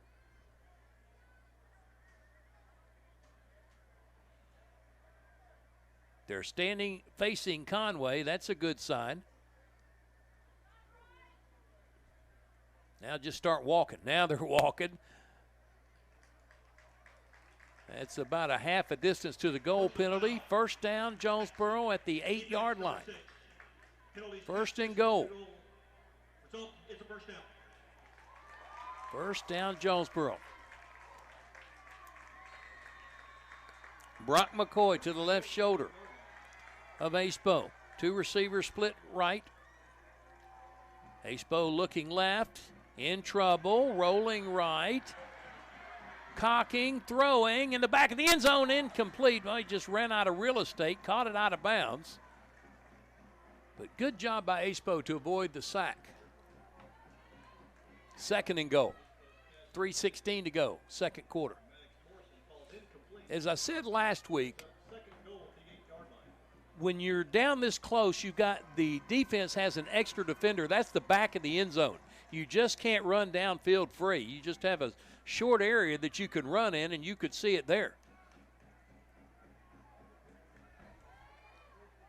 Acebo in the gun. Twins in tight left, throwing it right. Threw it way over the head of Latrell Brown. He came in. The pass was into the corner. That's somebody, I believe Latrell Brown didn't run the route that Acebo thought he was going to run. Somebody messed up. Anyway, it's incomplete. 3rd and 10. 3rd and goal, excuse me.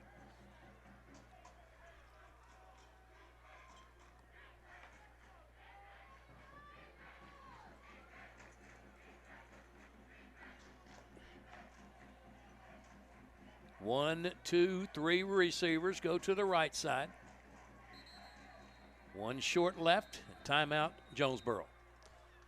3:11 to go in the second quarter. Hurricane at the 8-yard line. Conway calls a timeout. Back in 30 seconds. You're listening to Jonesboro High School football on the EAB Sports Network. EAB Sports Network. If you've injured your neck or back, or if you've been in a car accident, you should call the doctors at the Betts Clinic. They've been helping the residents of Jonesboro and Northeast Arkansas for over 20 years now. Many people don't know what to do or where to go after a wreck. Go to the Betts Clinic. You can call them now at 931-3722 or find them on the web at thebettsclinic.com. If you have a bulging or herniated disc, let the doctors at the Betts Clinic help you, like they've helped so many others. Call 931-3722 or go to thebettsclinic.com. Bud Schropel back at McConnell Stadium in Conway, Arkansas. Our NEA broadcast position in this press box. Nice facility here in Conway. Beautiful home press box across the way. 3rd and goal from the 8. Long, sustained drive by Jonesboro. To the right side of Acepo this time is McCoy.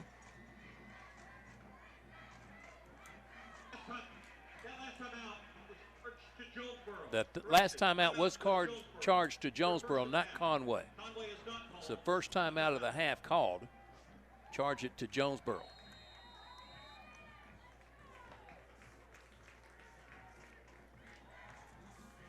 Acepo rolls right. Throws it in the end zone, incomplete. Too high for Latrell Brown. He was running around that back of the end zone and just trapped in how far he could go. Acepo could have come close to getting that in the end zone. Not that I'm doubting what he did, but he could have come pretty close to running that in the end zone. And the 2 young people from Jonesboro, I won't say their names because I don't want to get him in trouble, but they're agreeing with me. All right, here's Tennyson Roscoe for a 25-yard field goal from the left hash to get it within 1. It is good. Boy, just got it inside that right upright. And the Hurricane pull within 1, 7-6. This is Jonesboro football on the EAB Sports Network. On the Front Row with Bedrow is brought to you by Gateway Tire and Service Center and Toyo Tires. Where there's always one thing you can count on, we go the distance for you. Before you hit the road for a trip across country or across town, drop by Gateway Tire and Service Center and check out the great deals on Toyo Tires. Whether it's tires or auto repair, you can always count on one thing. At Gateway Tire and Toyo Tires, we go the distance for you. At Gateway Tire in Paragould and Jonesboro, we go the distance for you. Tennyson Roscoe to kick from the 40-yard line. Hurricane within 1, 7-6. Got down inside the 20 twice tonight, but couldn't punch it in. Roscoe with his 3rd field goal of the year, 2nd tonight. 3 out of 4 for the season, this young season. Boogie Carr and Manny Smith change positions. They're going to kick it high to the right side. Carr's going to step back to the 15 to take it to the 25 and out of bounds at the 37.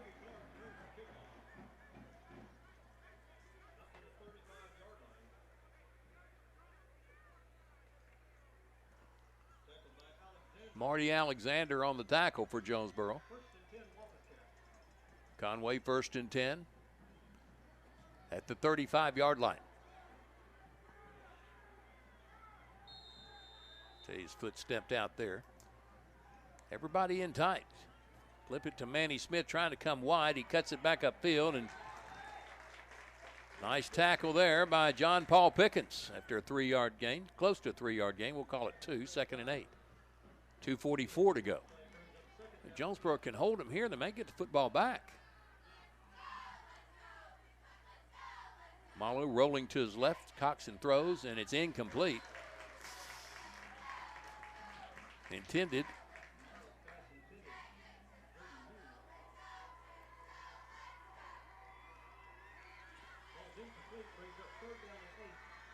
Third and 8. John Paul Pickens in coverage. Did a nice job. Malu with twins to either side in tight right. Almost stacked. Going to hand it to number 2, and he will get a couple and push back. Give him forward progress to the 42-yard line. It's going to bring up 4th and 3 That was Jalen Chambers on the carry. This is a big gamble for Conway. Now they're going to bring out Ashton Waller. He'll try to draw Jonesboro off. John Paul Pickens is going to retreat. Ashton Waller is going to kick it with his left foot, hangs it high. Pickens fair catch. He fumbled it. Then he got it back. Hit off his helmet. Goes all the way to the 10-yard line, but Jonesboro retains possession. And that's the kind of play you just kind of makes your heart jump out of your chest. 1:50 to go. Jonesboro have it 1st and 10 at the 10. Down 7-6. They hold again defensively.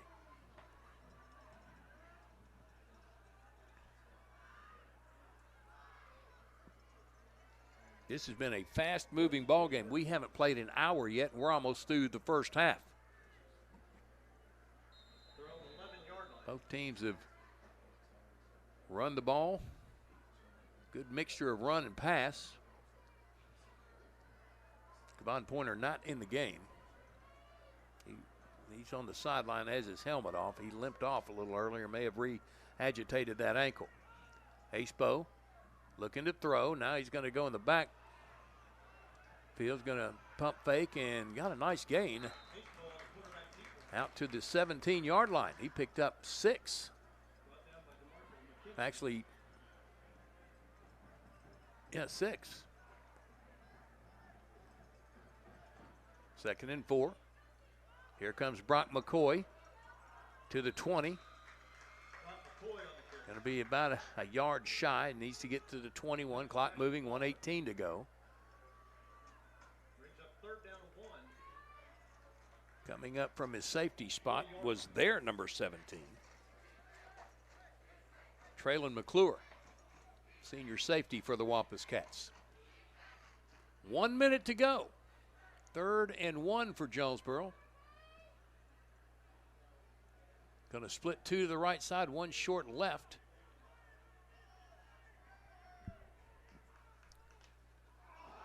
Fumble. Trying to hand it off to Brock McCoy. He slipped out of his hands and he fell on it back at the 17-yard line. And now Conway's going to call a timeout to save as much clock as they can. 40 seconds on the clock. Jonesboro will be kicking from near their own goal line. Timeout on the field. Jonesboro trails Conway 7-6. It's Jonesboro High School on the EAB Sports Network. Maybe your instincts tell you not to trust everything you hear in the media. We get it. It's only human to question things. So if you're still questioning whether or not you should get vaccinated, ask the people you know right here in Arkansas who you really trust, like your doctor, people you've seen with your own eyes, the real threat of COVID, and the remarkable effectiveness of America's vaccines. That's why St. Bernard's Healthcare is asking you to take a stand with us and sit for a shot. Learn more at sitforashot.org. We've got the wild-eyed Southern boy out there listening at 95.3 theticket.com. He says, go Cane. Right now, I just want to see this punt go a long way for Tennyson Roscoe with 40 seconds to go. Bad snap, and luckily the play was whistled dead. That could have been a disaster for the Hurricane. Make sure you get that snap back to the punter, Harrison Herget. And then make sure you catch it, Tennyson Roscoe. Short offense. False start. That may be the play of the night by Jonesboro. Tony McKay called for the penalty, and that saved Jonesboro. Maybe a disaster. Now kicking out of his end zone as Roscoe gets it back to him this time, and Roscoe will hang it high. A wobbler that will hit and go out of bounds at midfield.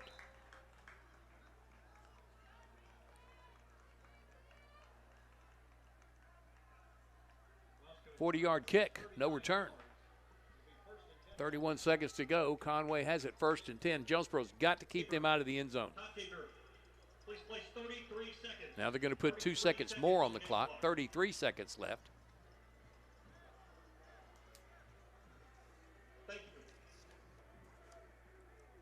TJ Mickens splits out to the Jonesboro boundary, trips out to the wide left side. Ball's on the right hash for Donovan Omalu.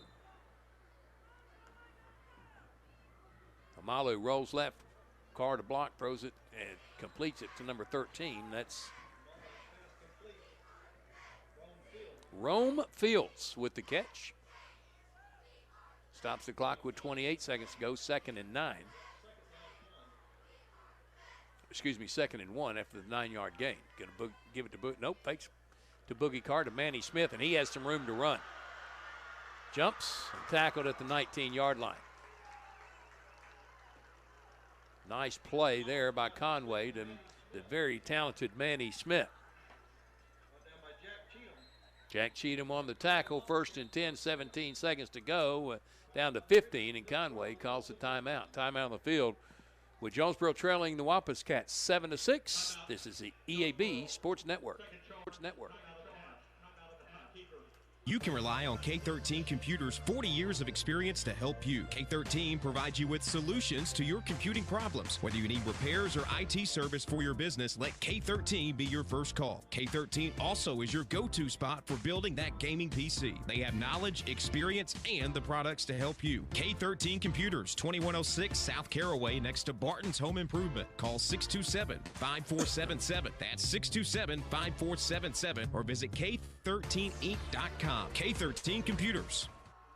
Bud Schropel back at McConnell Stadium. 19 seconds to go until our St. Bernard's halftime show. Jonesboro trailing Conway 7-6. It's 1st and 10 at the 19-yard line of Jonesboro after a nice catch and run by Manny Smith. Now they put Boogie Carr to 4 players on the left side. Looking that way, throws it inside and caught and scored by Manny Smith. Boy, that was a breakdown defensively for Jonesboro, and Conway, 40 seconds to go, scores to stretch the lead to 13-6.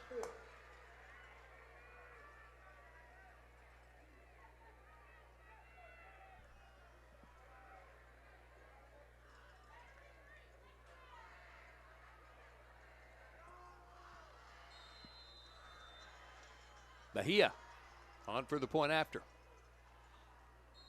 Kick is up and good. 14-6. Conway with the lead. Their first score of the second quarter. This is Jonesboro High School football on the EAB Sports Network. Evolve Bank and Trust is your local source for home and business loans. Evolve Bank and Trust is making banking personal again with our friendly customer service and fast turnaround times. Your hometown bank for more than 90 years. Evolve Bank and Trust's dedicated staff can help you realize the dream of owning a home or help grow your small business with confidence. For more information, visit our office at 111 East Huntington, Suite A in Jonesboro, or call 870-933-2480. That's 870-933-2480, or check us online at getevolved.com. Evolve Bank and Trust, equal housing lender. John Paul Pickens joins Jesse Washington deep for Jonesboro to receive the kick of Adrian Mejia. It's his point after put Conway on top 14-6. Conway moved that ball downfield with 40 seconds to go, had it at midfield and leaving 15 seconds on the clock. That's a quick score.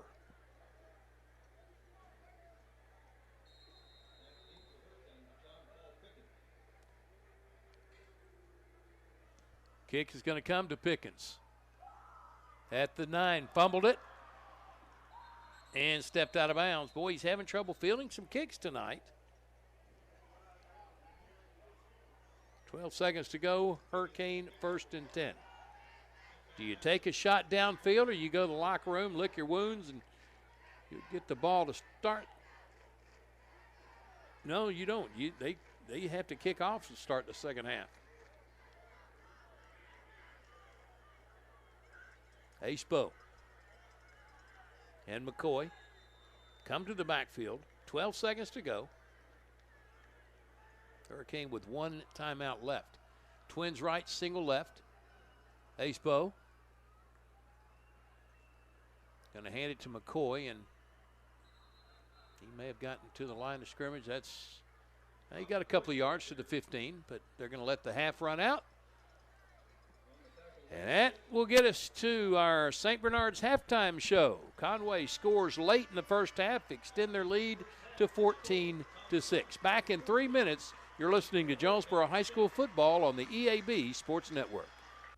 Did you know for the first time in years the percentage of positive drug tests has increased among workers due to increasing use of methamphetamines and marijuana? Employment drug testing is a powerful risk management tool that provides a safer, more productive workplace. It helps decrease employee turnover and absenteeism, reduces employer risk, and lowers workers' compensation incentive rates by reducing the chance of accidents and injury. A drug-free workplace program can ensure that you have a safer, more productive workplace. National MedTest Incorporated is a company who specializes in this field. Give them a call today at 931-1993 and set up a program that's right for you to make your place drug-free. National MedTest Inc., making businesses and schools drug-free.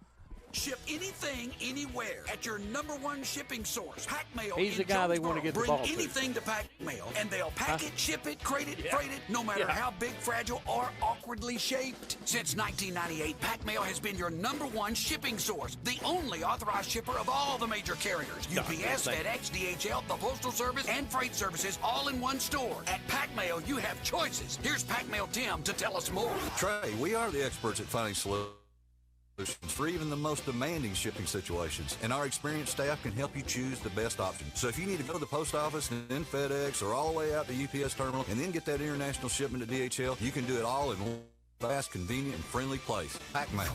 See, I told you, Pack Mail ships anything, anywhere, through any shipper. Pack Mail, voted the #1 printing, packaging, and shipping store in Jonesboro. Don't trust your shipping needs to just anybody. Trust Pack Mail, 361 Southwest Drive in Jonesboro. Ship anything, anywhere, today at Pack Mail. Put your daily office routines in the hands of people you can trust. Forrest Office Machines, your authorized Sharp Document Systems dealer in Jonesboro. That's right, since 1965, Forrest Office Machines has provided dependable office equipment and reliable service. We follow the equipment journey through all kinds of changes and developments, always on the cutting edge, whatever that is. And our partnership with Sharp Document Systems means we offer the very latest, most dependable equipment. And Forrest is the only office equipment dealer that when you need supplies, you can walk in our store and get it. When you need it fixed, you can call us. This is Barry Forrest. My family's been taking care of equipment needs of businesses just like yours since 1965. I would love to work for you today. Put your daily office routines in the hands of people you can trust. Forrest Office Machines, your authorized Sharp Document System dealer at 1005 G Street in Jonesboro. 932-7852. 932-7852. Call Forrest Office Machines today.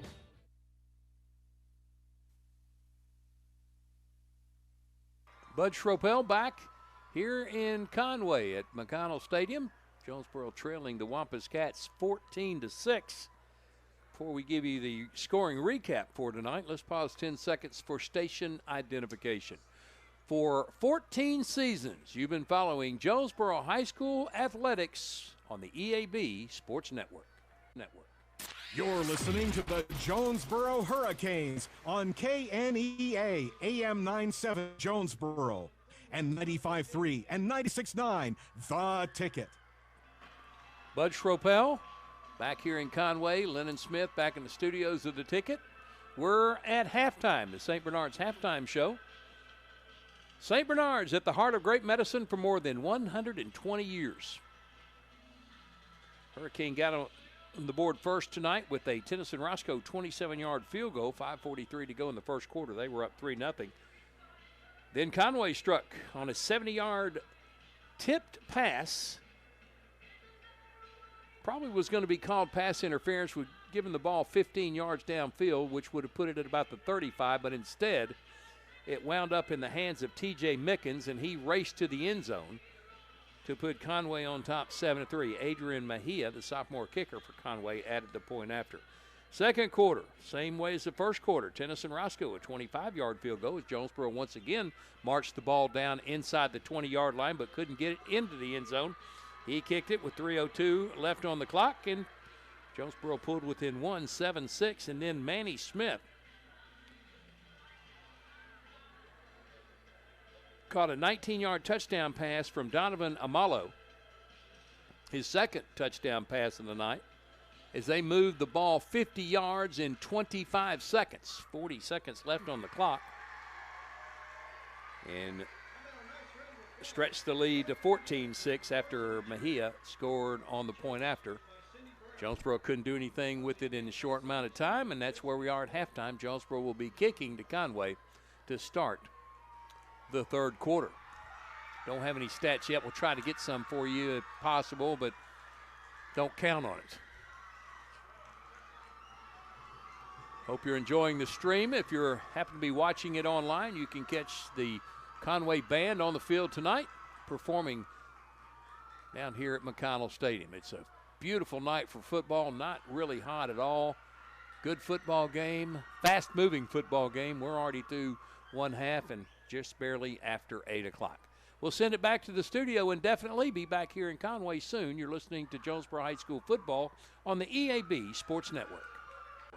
Your medical needs are personal, and the way you manage those needs should be personal as well. The team at Southern Home Healthcare is local, knowledgeable, and courteous, giving you the customized care you and your family deserve. When facing breathing challenges, the on-staff respiratory therapists at Southern Home Healthcare provide support and guidance just for you, and you can sleep better with the help of their CPAP and BiPAP therapy. Plus, treat your strains, sprains, and pain with the help of Southern Home Healthcare's high-quality bracing devices. Go online to southernhomehealthjonesboro.com.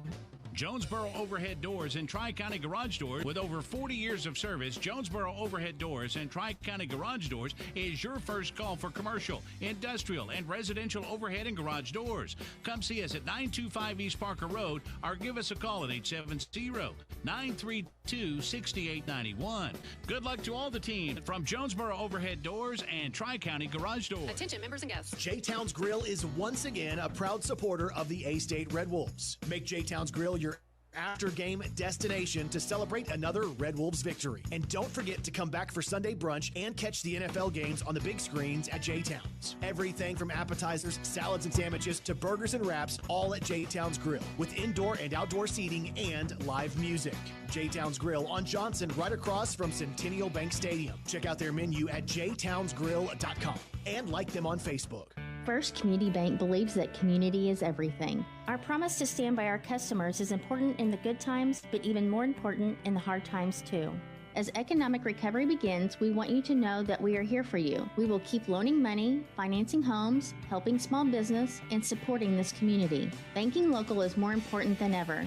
We invite you to make the switch to First Community Bank, your local community bank. First Community Bank, where community comes first. Member FDIC. Offer of credit subject to credit approval. Empower. High-speed internet for your neck of the woods delivered by Craighead Electric. Empower is local. Empower is reliable. Empower is affordable. Empower is super fast broadband. Empower is customer service that puts you in power. We are here for you. 870-336-0999. Empower, bringing you the information you need more quickly and conveniently than ever before. We are Empower, delivered by Craighead Electric. Call and talk to us today at 870-336-0999. High-speed internet from Empower. Internet for your neck of the woods. Tucker's Appliance Superstore in Jonesboro is by far the largest appliance showroom in Northeast Arkansas, which means more selections than ever before. Right now, a new shipment of name brand in-the-box inventory has just arrived at Tucker's. Come check it out. Tucker's also offers full factory warranties, free local delivery, and financing at 0% interest. Shop Tucker's Appliance Superstore now at 923 East Parker Road in Jonesboro. Tucker's Appliance. The employees of Alexander's Machine Shop, Jimmy, Kim, Jordan, and Zachary Alexander, along with Tim, Ashley, Max, Emma, and Kate Hogger, all wish Jonesboro High School a very successful athletic season. Alexander Machine Shop is always there to answer any metal questions or problems that you may have. Come by the shop at 1201 East Johnson or call them at 935-6405. That's 935-6405. Go Golden Hurricane! At Popeyes, they're proud of their food and proud of their heritage, and that's why they follow the same recipe for 50 years. They're not like most food chains. Their food is battered and breaded by hand and cooked to slow perfection. And Popeyes in Jonesboro is looking for a new team member to join the Popeyes family. Part-time, full-time, and management positions are all available. Call Sam at 870-934-1700 to set up an interview and learn about an exciting new career. That's Popeyes in Jonesboro. Call Sam, 870-934-1700. Join the Popeyes team today. It's a mix and match special now at Jonesboro area Domino's Pizzas. Choose any two for $5.99 each, like a medium 2-topping pizza, oven-baked sandwich, pasta in a tin, Domino's stuffed cheesy bread, an oven-baked sandwich, salad, bread twist, marble brownies, and so much more. Switch it up for lunch or dinner for your whole gang. The mix and match special. Get any two for only $5.99 each at your Jonesboro area Domino's Pizzas. You've been told banks with branches don't have the digital capabilities you need. But why not have the best of both worlds? At First National Bank, we have all the online banking tools you could ever need. Plus, if you need something, we have real people in real places near you. Digital, with branches and real people. We know you can't be everywhere at once, but we can be anywhere you are. Check it, snap it, track it, pay it, move it, and ask it anywhere. First National Bank, putting you first, always. Equal housing lender, member FDIC. I just want to say thank you to all of our customers for all that you do for us at Glen Sayne. Thank you for your business, sending us customers, and your friendship. All of our Glen Sayne families want to say thank you and will always be there for you, sales and service. We realize that you have a choice of dealerships, but no one appreciates your business like we do, and we have since 1954. Glen Sayne, and God bless our troops. Guys, if you haven't made it into Orville's men's store, then you're missing out. They're the only store in town to exclusively carry brands like Barber, Duckhead, Strong Suit, Tommy Bahama, and Vineyard Vines. Orville's has everything a guy needs, from daily workwear to a big night out on the town. Orville's will have you looking more stylish and feeling more confident than ever before. So make your way to Orville's men's store at 2612 East Nettleton next to Steamroller Blues in Jonesboro and show off your stash. Shop online at orvillesms.com.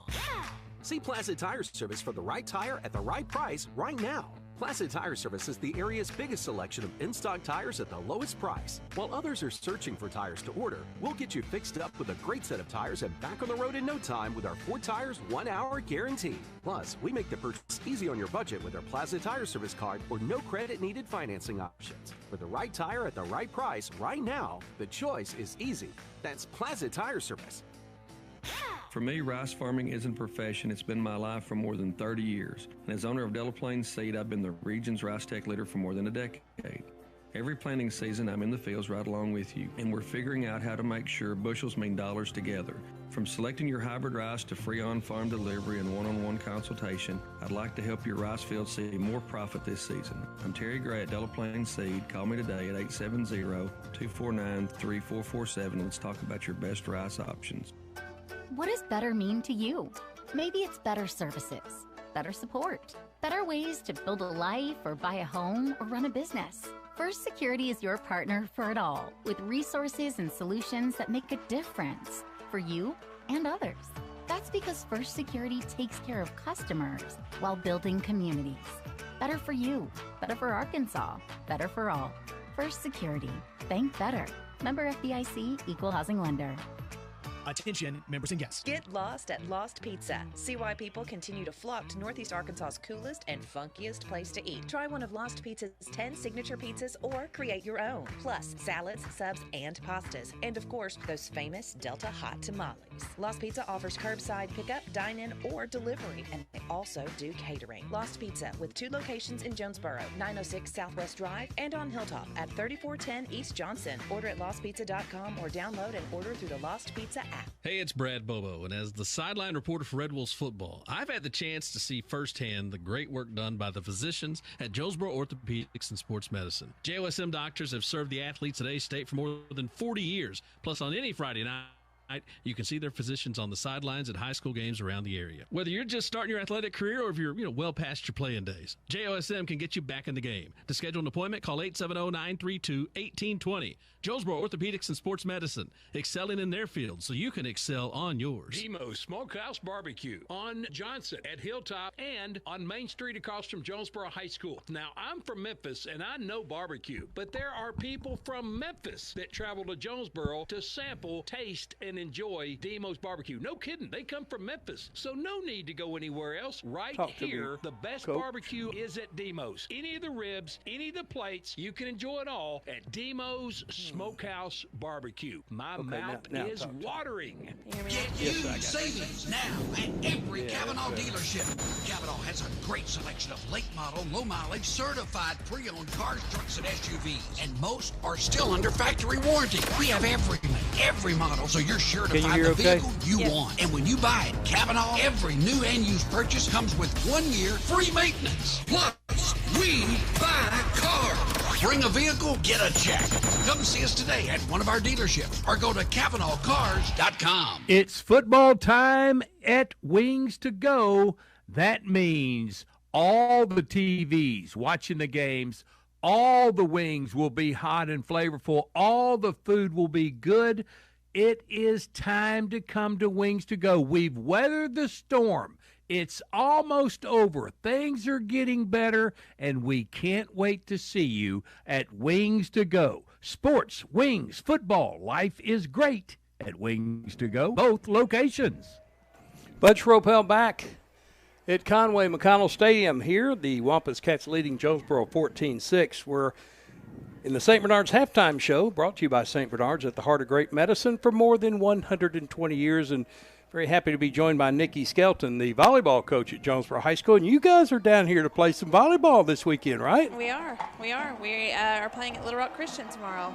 Well, you need to get this team going. Need to get them going, especially when they get inside that 20-yard line. If I knew what I was doing, I would. Just get them excited. Get them excited. We brought a whole bunch of girls to cheer them on. Well, there you go. That's what you got to do. You got to have your fans in the stands too. They got a lot of fans over on that side, don't they? Yes, this is a great place. The Conway is just a great facility, great high school. When I drove up here, I'm thinking, boy, this rivals a lot of small colleges. Yes, it does. Campus is beautiful. Their facilities are beautiful. I really enjoy coming down here to the Conway tournament. This is actually the first time I've been out here on the track and football field. It's really nice. Yeah, Coach Harding was telling me, look at that press box, and I don't know what he was trying to tell me, but he says, hey, if you go to Valley View next year, you're going to miss the new press box. What are you talking about? He said, well, that's 2 levels over there with bathrooms on both levels, and he just kind of winked at me. Yeah, I heard we're probably going to upgrade. That's great. Well, need to. I mean, you're moving into the biggest classification, as is the volleyball team. Everybody steps up now. We are. I'm hoping we can keep everybody coming out, because I think this group that we got now that we're building, I think we can compete. How's the season going so far? So far, we're 6-0. We play Green Cane Tech Wait Thursday. a minute now. Wait a minute. 6-0. Stop for just a second, folks, because you can't be 7-0 if you've only played 6. That's pretty darn good. That is good. The girls have done a phenomenal job this year and have just worked really hard. And yeah, I'm sure there's a transition period, too, with the legendary Craig Cummings and retiring. You're coming up. You want to gain the respect of the players, but you can't demand that. That's something you've got to earn over time. It is, and he's let me come to a lot of practices that I think I do have their respect, not to mention the fact that most of these girls, I did coach them in junior high. So I'm hoping they think I know what I'm talking about. As long as you got them convinced, that's all you got to do, right? That's right. And it must be working, because 6-0 is a great start. Talk about some of the teams you've beaten. Well, we played Green Cane Tech. We lost a set to Green Cane Tech on Thursday. We have several girls out right now that are injured, and so we're having to kind of shuffle some players around. And that just shows you just the kind of group this is, being able to move to different positions that they're not used to, and then come out and just play so hard. And they played really, really well. I was really impressed with them. Have you had any conference play yet? Yes, Tech is in our conference. We played West Memphis. We've played Batesville. We're 4-0 right now in conference, 6-0 overall. So we play Marion on Tuesday. Is that a big challenge? It really is. Marion's a phenomenal team. Got a lot of good kids that have played for a very long time, and they work well together. We saw them a little bit this summer, and it was a good game. Now talk about the team you're playing tomorrow. Well, we're in a tournament, Little Rock Christian. It was one of those tournaments that was already set in the schedule, and I decided, it's new. We've never gone. So we're going to go ahead and come down, and there's some 7A teams in the tournament, so I'm interested to see how we play when we go up against them. What's this format?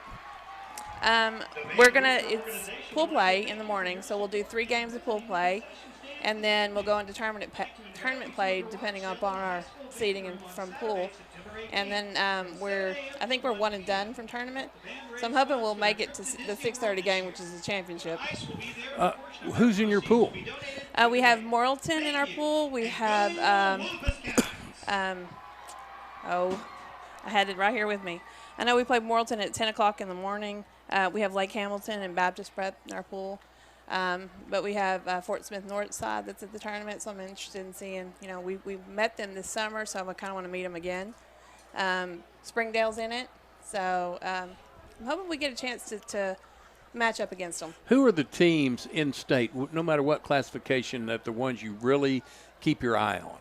Greenbrier. Greenbrier is really, really good this year. We've played them a couple of times this summer, and they've got some phenomenal hitters. Their defense is really good, but Greenwood's always good as well. Greenwood's good at everything. Yes. So those are the teams that I'm really trying to keep an eye on and see what's going on there. Well, Coach, you were down there sitting with CC, and I can't ever get him to join me on the radio, but I know you will. Second time now you've been on with me, and I've enjoyed talking with you, and I really like the direction of the volleyball program. You're just keeping it right there at the top. I hope it stays there. And we're not even going to talk about 7A. We'll worry about that next year. Absolutely. Yeah, 1 year at a time.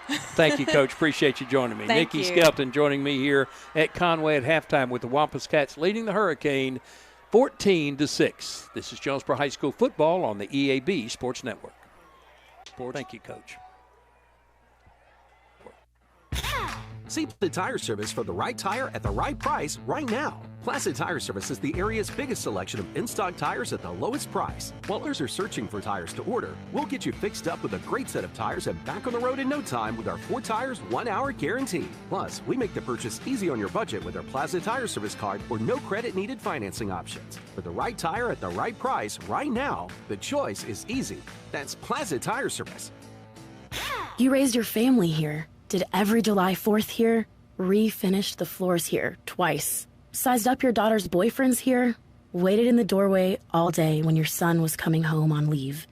Place has given you all you've dreamed of, and now it's giving again in the form of a gourmet kitchen and the quietest dishwasher known to man. Realize your dream with a home equity line of credit from Simmons Bank. Dreams realized. SimmonsBank.com. Member FDIC, equal housing lender, subject to credit approval. Trust your heart to better care at NEA Baptist. Better access means communication with your award-winning cardiac team anytime, anywhere with the MyChart app. Better technology means leading the state with new treatments and interventions right here in Jonesboro. Better is an integrated team of experts at your service when seconds matter. Your heart deserves better. Find it at NEA Baptist. This is Keith Baird with the Baird Auto Group. There's nothing that brings our communities together like high school sports. No matter what the scoreboard says, it's a winning feeling just to be a part of it. At Baird, we want you to have the feeling anytime you come into one of our dealerships. Good credit, bad credit, no problem. Don't buy anywhere else until you shop at Baird location near you. Don't get a bad deal, get a Baird deal. Because why pay more?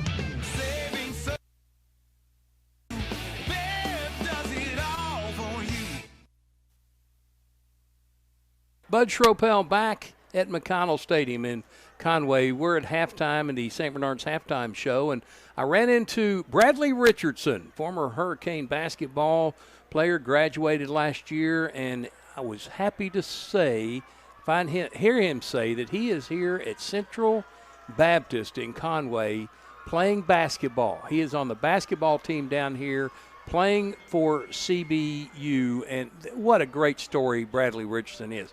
I'm telling you, when he was a sophomore, I didn't know if he'd ever play at Jonesboro, much less at anywhere else, but that young man turned his game on tremendously and is playing in college. That's super. Secondly, I saw Amarion Wilson, and here's how dumb I am. I didn't even know that Amarion Wilson and Omarion Wilson were related, and I understand they're twins. A will be a 4-year senior this year for the Hurricane basketball team, and Omarion is a senior lineman on the football team, and there's probably about 100 pounds of difference between Omarion, the football player, and Amarion, the basketball player. But what a great story that is, too, and good to see those two young men here down in Conway. Jonesboro's going to be kicking to start this third quarter, and that will end the St. Bernard's halftime show, brought to you by St. Bernard's Hospital, at the heart of great medicine for more than 120 years. Jonesboro's going to have to hold Conway after they just scored in 25 seconds to take the 14-6 lead, 8-point advantage.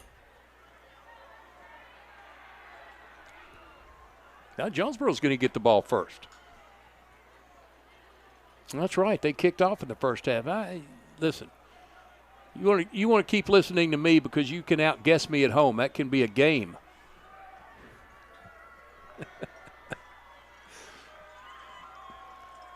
So Adrian Mahia will be kicking at the 40. He'll be kicking to Jesse Washington or John Paul Pickens. Opening, he just kind of mishits this thing. He drills it to the back of the end zone every time.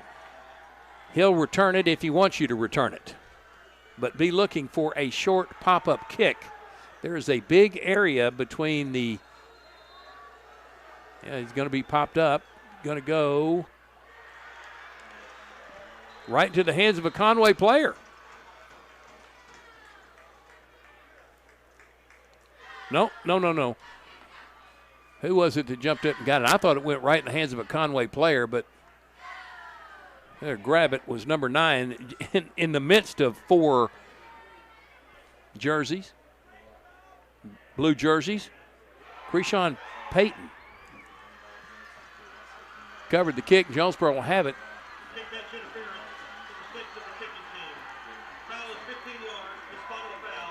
They're going to give the kicking team an interference penalty, not allowing the receiving team to get under the football, and so they were going to cost them 15 more yards, and Jonesboro is going to start deep in Conway territory at the 37-yard line. 1st and 10 Hurricane, down 14-6, and a great turn of events to start this third quarter.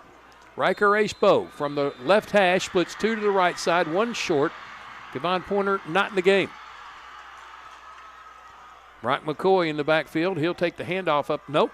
Acepo looked to throw outside for a screen pass. Now will slide down at the 28-yard line.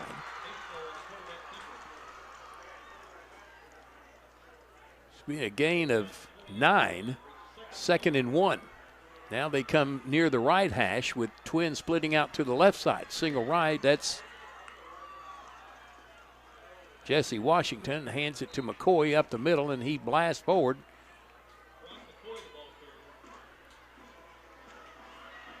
For a half a yard gain, brings up 3rd and less than a yard.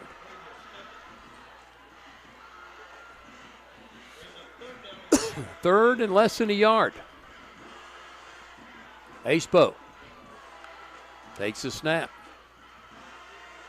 Hands it to McCoy. Breaks free from 1 tackle, lowers his shoulder, and going to lose back to the 30-yard line. That was a read option, and Acepo stuck it in the gut of McCoy, held his hands in there till the last second, and then read for him to keep it. And I don't think anything was there either way. So now it's 4th and 3 from the right hash, and they're going for it. Trips out to the left side, single to the right. That's Washington. Acepo going to throw it right. Completes it to Jesse. He gets free to the 15, to the 10, cuts inside of the 5, touchdown, Jonesboro. 30-yard touchdown pass from Riker Acepo to Jesse Washington, who made a great basketball move and got free for the score. And they're going to go for 2. So on 4th and 3, Jonesboro could tie this ball game. Acepo in the shotgun. Twins to the right, single to the left. In motion is Washington. Will turn around. Acepo's going to keep it and dive and won't get it. It's 14-12. Conway with the lead, but Jonesboro right back in this game. This is Hurricane Football on the EAB Sports Network. If you're looking for some land you'd like to populate, all real estate, Nate. Listen, we all know the real estate market is crazy right now, so whether you're buying or selling, you deserve maximum value. You want real market knowledge. You want real negotiating power. You want real results. You need Real Estate Nate. Give me a call. I got you back. Oh, real estate, Nate. Call today. Real Estate Nate with Halsey Thrasher Harpole Real Estate Group. 870-261-3927. Well, the Hurricane within 2. 14-12. Going forward on 4th and 3, and a screen pass out to Jesse Washington. Did a little hook move and raced to the end zone. Made a nice cut at the 5-yard line, too. And went in untouched. Actually stopped at the goal line and just stepped across it. Here comes Tennyson Roscoe to kick it away. Going to roll one at high bounce, fielded, and then out of bounds at the 39-yard line. A little chance taken there by Randy Coleman. And Conway will have it in good field position.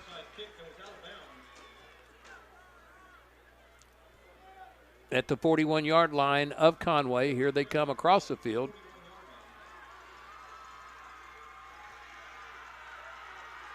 Now they're going to go back to the right hash. I was wondering why they were coming to the left hash. That was all the way across the field. Ball went out on the Conway side. Recovered by the Wampus Cat. They split 3 receivers to the left, 1 to the right.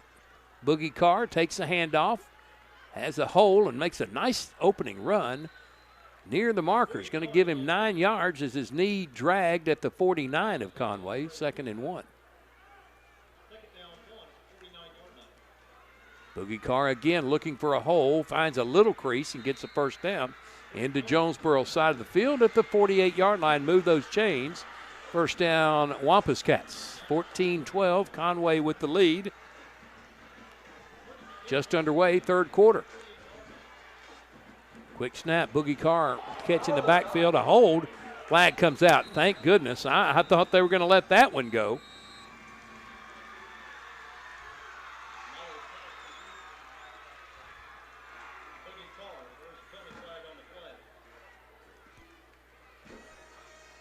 Now let's make sure.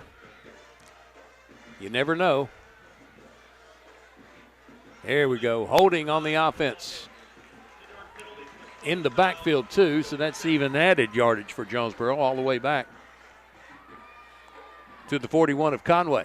They have to get to the 38 of Jonesboro for the first down. It's 1st and 21. Now they'll stack everybody in with 1 receiver split short left. A screen pass set up to block the Hurricane and went for a gain of 1. Manny Smith with the catch and nowhere to run. Several Hurricane on the tackle.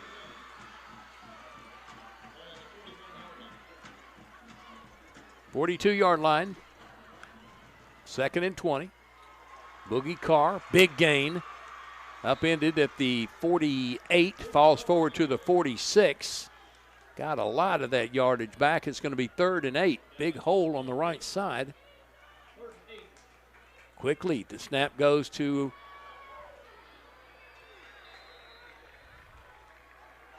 Omalo, and he hands it to Boogie Carr, who got almost the first down. It's going to be 4th and a couple. Just inside the 40, well, they're going to say it's at the 40-yard line right on it. 4th down and 2. Omalo is going to keep it. He'll get the first down.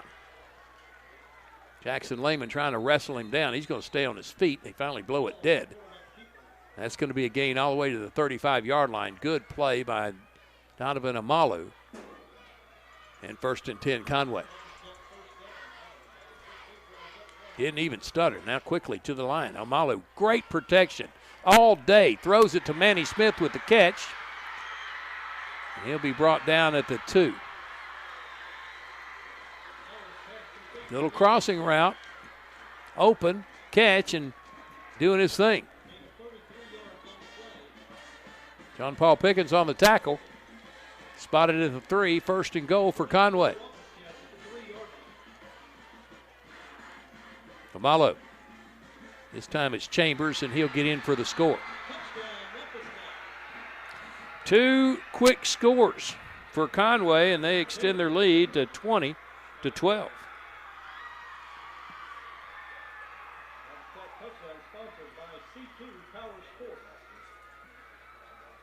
Mejia on for the point after.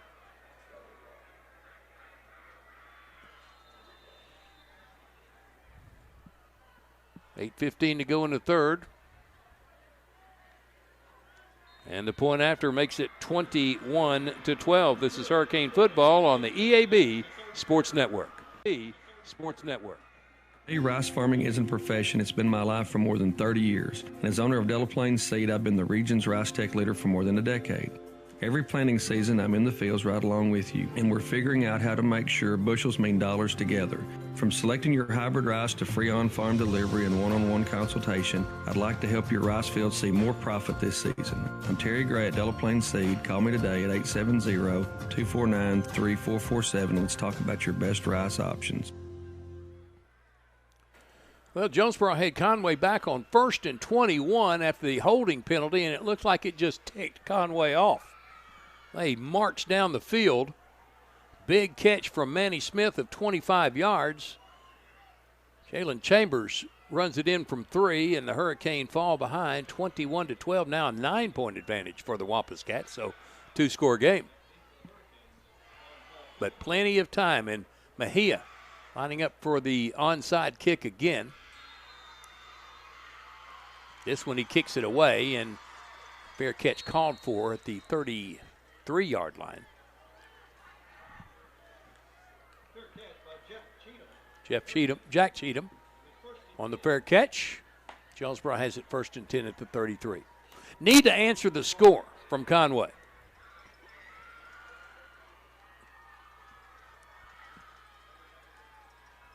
As we're getting to the point of the game where the depth issue for Jonesboro is going to become a factor. Conway has a lot of players on the sideline, but they really haven't been moving a lot in and out. 3 receivers to the right, 1 to the left, ball on the left hash for Riker Acepo. Brock McCoy in the backfield. Acepo throws it to Jesse Washington for a short gain of 2. Actually 1. Barely 1. Ashton Waller on the tackle for Conway.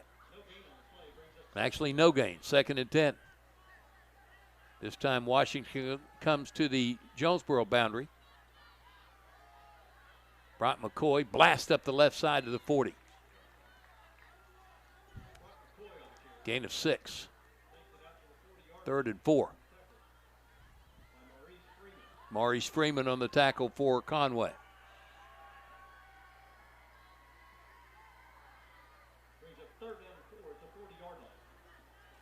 Washington and Taylor split to the right. Latrell Brown out to the short left. Acepo to Jesse Washington. Do it a little bit ahead of him in low, and that one almost got picked off. Troy Wiseman almost scooped it up with one hand, and Jonesboro's going to have to kick it away.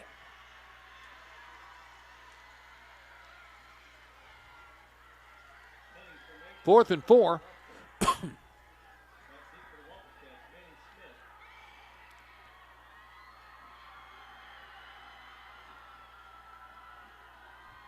Rolls it back to Roscoe. He fumbles the kick. Now he'll punt it away, a little pooch kick that will hit and take a small Jonesboro bounce across the 30 and down right there at the 30-yard line.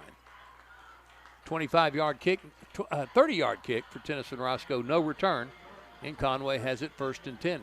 That's the second time tonight the ball was rolled back to Roscoe, and he had trouble picking it up. But level-headed as he is, he just kind of stepped to the side, let everybody run by him, and kicked it away. Ball's on the right hash for Conway, 1st and 10. Jonesboro needs to come up with a pick here.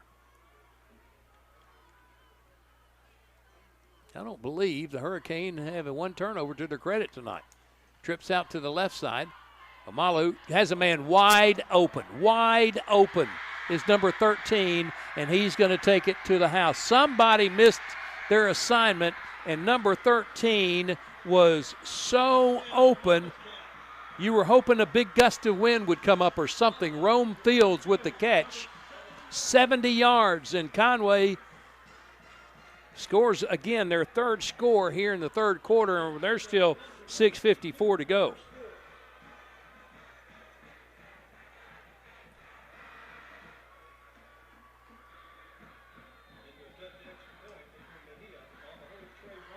Mejia on for the point after.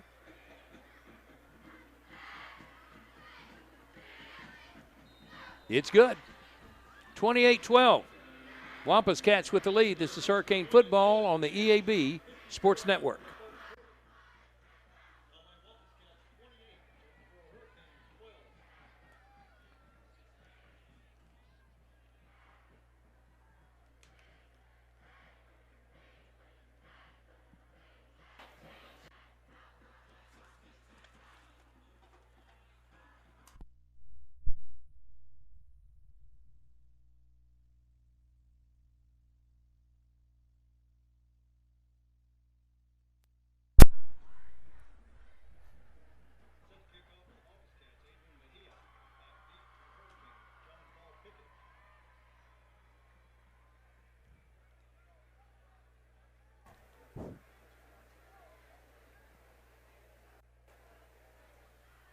Back here at Conway, 28-12. Wampus Cats with the lead. They have struck 3 times in this third quarter. It's starting to pull away. They'll kick again. This time it looks like Mejia is going to boot it away. He does, and it will be fielded by Pickens at the 4. On the left side to the 20, 25. Flag comes out.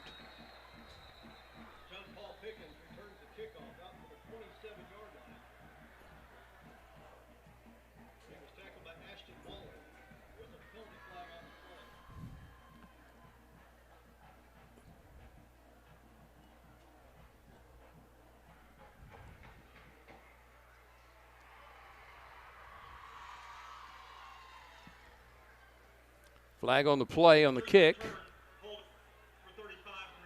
Holding on number 35 for Jonesboro. Scott Williams with the hold. We'll move the ball back.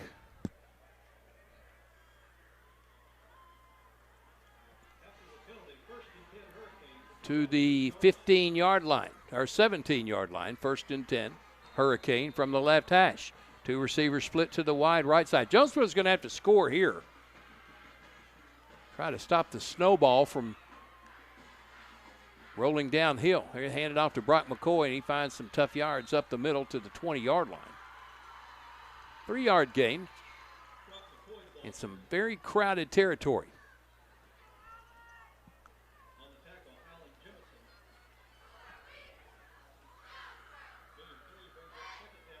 Second and 7.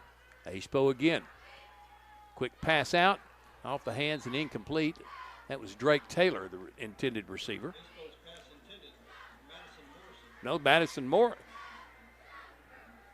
Morrison. Maddox Morrison, the intended receiver. 1 catch to his credit this year. 3rd and 7 now.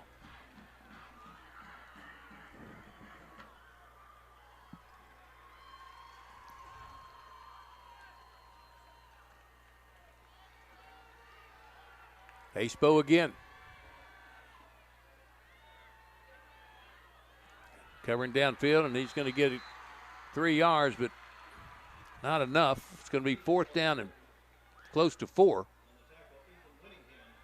Winningham on the tackle, and Jonesboro's going to have to kick it away. And you can start to see the lack of depth starting to wear on Jonesboro a bit. They're just about a step slow.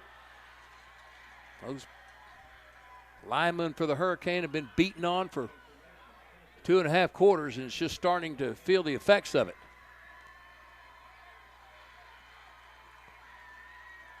Good snap. Roscoe, end over end kick. Goes out of bounds, and they're going to spot it back near the 45-yard line. Now they're going to position it at the 40-yard line, so it's short field for Conway. 5:38 to go. Jonesboro down 28-12. And here come the Wampus Cats. Scored 3 times already in this quarter. 30-yard touchdown pass. Or excuse me, that's 2 times for Conway. 3-yard touchdown run by Chambers and a 70-yard touchdown pass to Rome Field. Now, Amalu flushed out of the pocket, throws downfield, and boy, what a catch. What a catch by Clay Fisher. He just wrestled the ball away from, now they're going to call it incomplete. Say it hit the ground. He and Cheatham were fighting over it. Looked like Fisher came up with it, but they say it grazed the ground. 2nd and 10.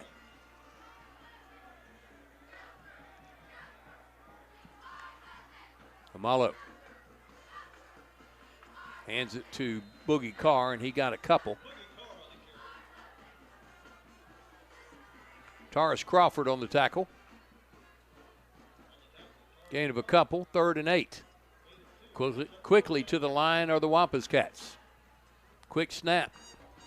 Amalu under pressure is going to tuck it and run. It's going to be short. Pushed out of bounds by John Paul Pickens. And it's going to be 4th and close to 3 for the Wampus Cats, but they'll go for it here. They've done it all night. Almost pulled Jonesboro off. Some movement that didn't break the plane. Now Amalu would take the snap, gives it to Boogie Carr. He tries to go wide, stretching the field, and he's going to be denied. Jonesboro will take over on downs. Got back to the line of scrimmage, and that's it. John Paul Pickens came up from the safety spot to make the tackle, and they'll change possession. Jonesboro takes over 1st and 10. Down 28-12.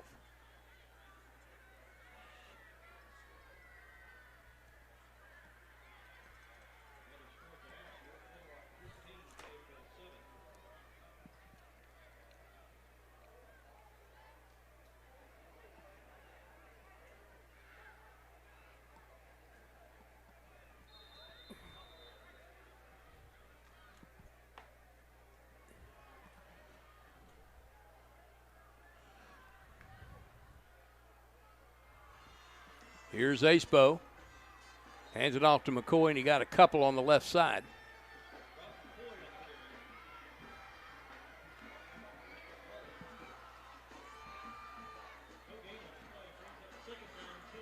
Give him a half a yard. 2nd and 9.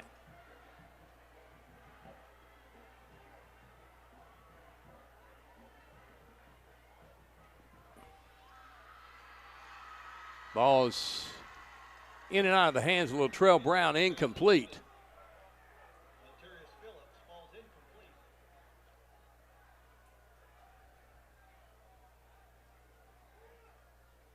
Brings up 3rd down and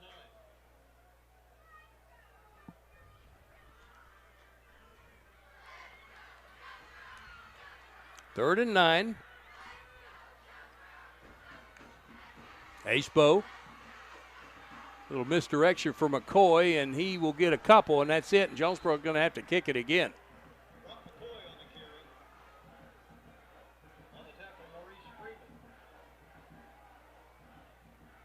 Gain of 1 brings up 4th down and 8. In the punt, the Hurricanes, Tennessee Roscoe, back deep for Conway, Manny Smith.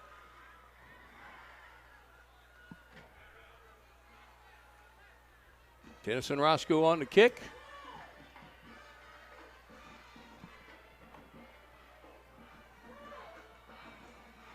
Gets it away.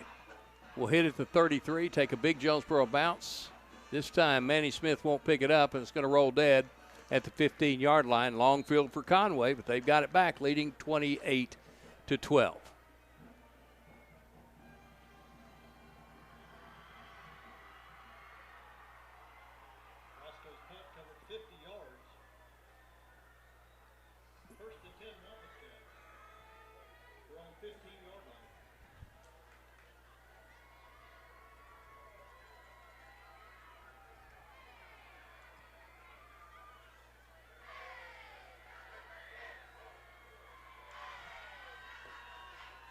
Three receivers split out to the left side.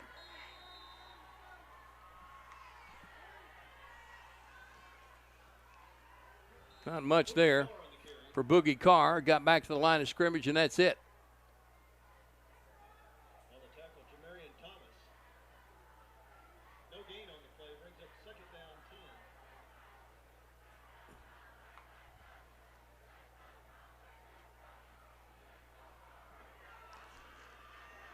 Pass to Freeman. He's wide open. He'll get the first down to the 32-yard line.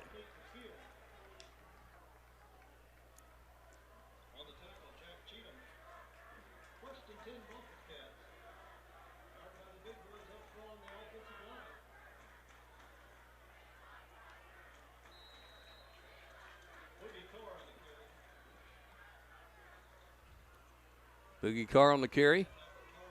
Gets to the 35.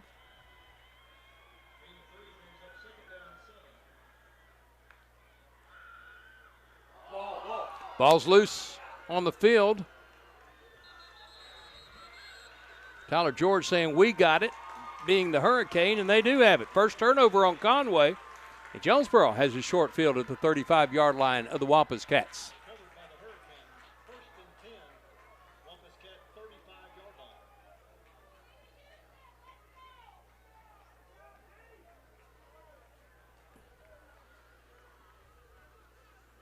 From the 35-yard line, Jonesboro ball, 1st and 10.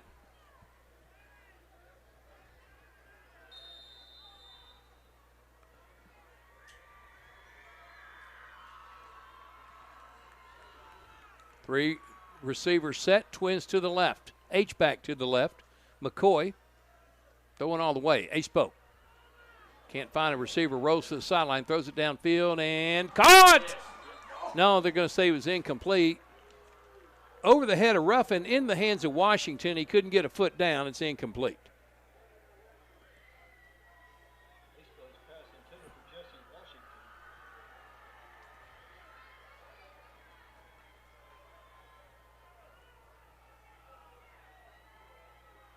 Incomplete brings up 2nd down 10 at the 35-yard line.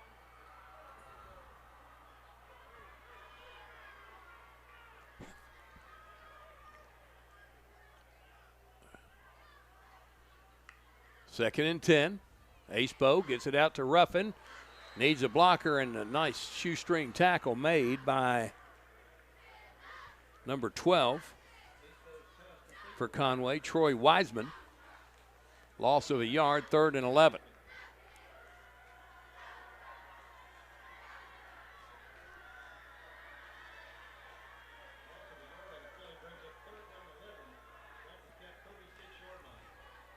Third and 11 for Ace-Bow from the right hash. They triangle their receivers on the short right side, one out to the left, pump fake. Downfield incomplete. The receiver, Ty Ruffin, stopped, and Ace-Bow threw it long. It would be 4th and 11. And Jonesboro has lost some connection between quarterback and receivers.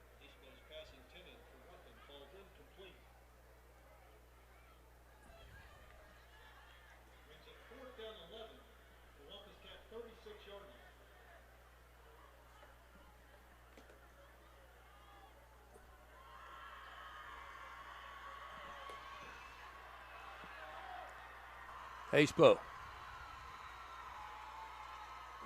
has a man downfield. He's there. Jesse Washington with the catch to the 1.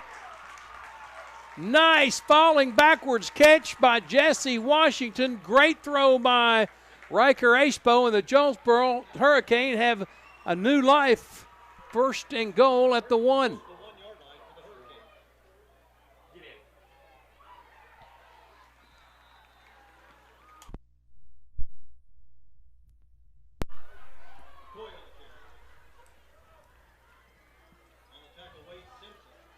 McCoy on the carry, lost a yard.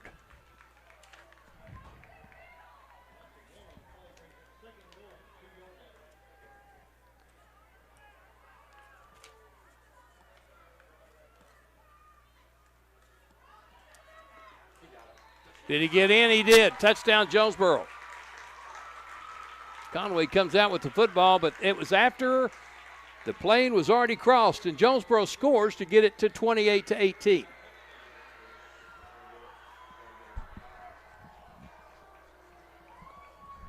Brock McCoy, 2-yard touchdown run.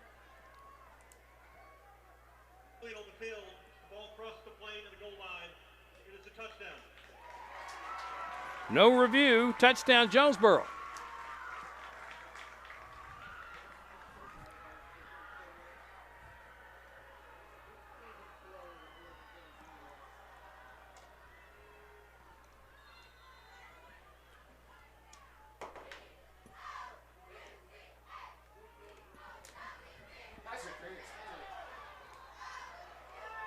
Incomplete pass in the end zone on the two-point conversion, and it stays 28-18. This is Hurricane Football on the EAB Sports Network.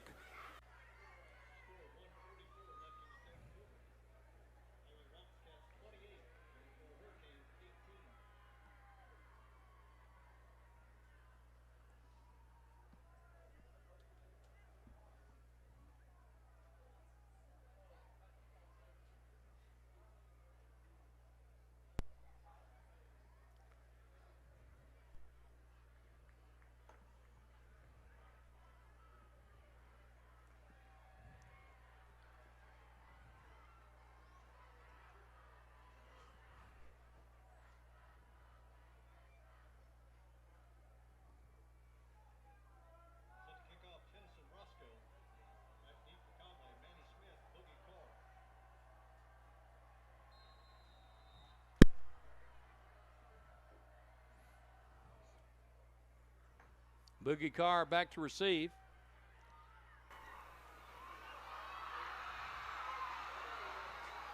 And Manny Smith will bring it out to the 15. He's corralled there by several Hurricane who stretched it out from one sideline to the other. And Jonesboro, good coverage on special teams. Hurricane on defense now down 10, 28-18, 1:35 to go in the third.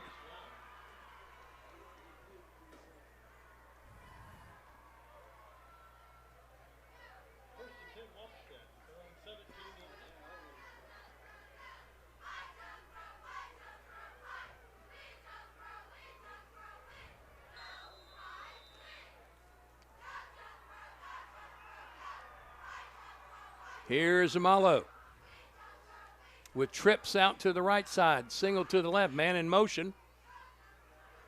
Going to give it to Chambers, I believe, is the running back, and he got about 4.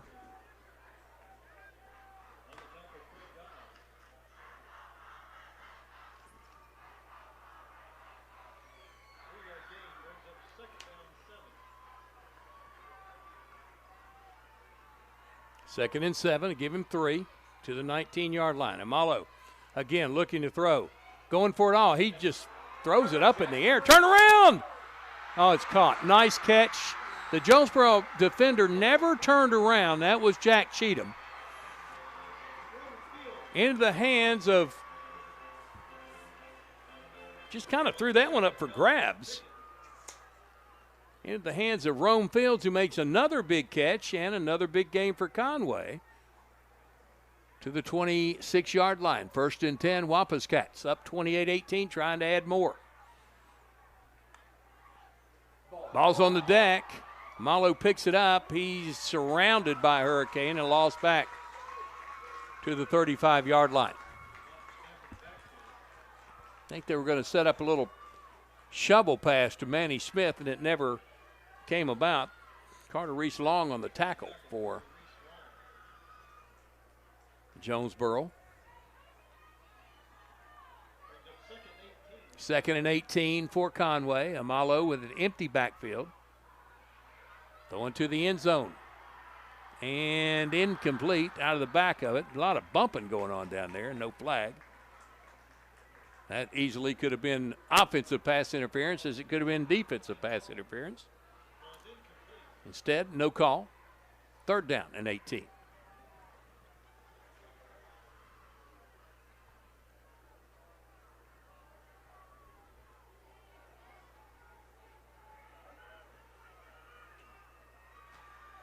Kamalu again with the 5-receiver set. Across the middle, incomplete. John Paul Pickens tagged the intended receiver. At the end of that play, Maurice Freeman, or excuse me,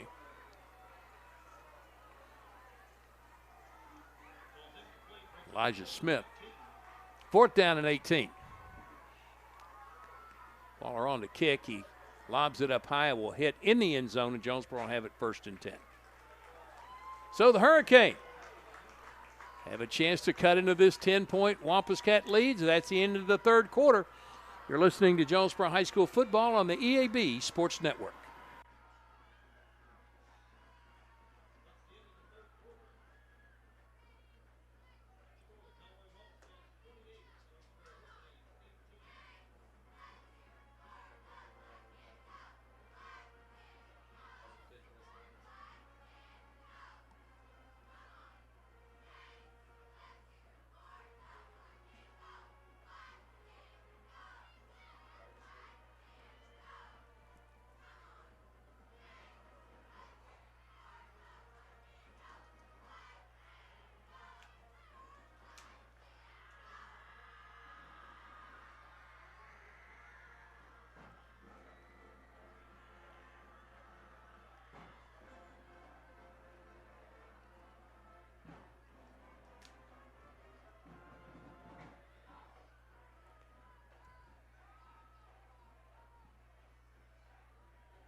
Hurricane ball 1st and 10. Riker Ashbo running for his life, throws it downfield, incomplete. Good coverage again by the defensive backs of the Wampus Cats, and it's 2nd and 10.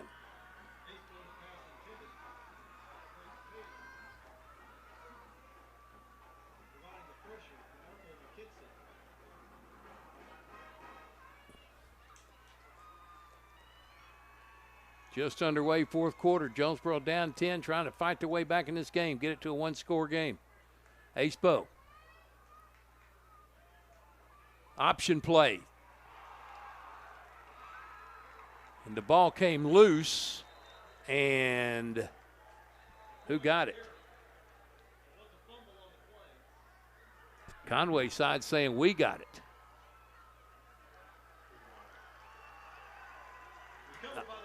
The Wampus Cats got it at the 24-yard line. Boy, that's a tough break there for Jonesboro. And now the Wampus Cats will try to deliver the knockout punch.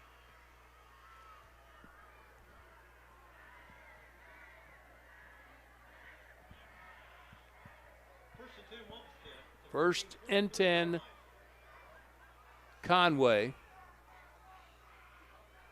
at the 23-yard line. Trips out to the right side, single to the left. Boogie Carr trying to go wide, cuts it back up, runs into a quadruple of Hurricane. Still got a couple of yards out of it.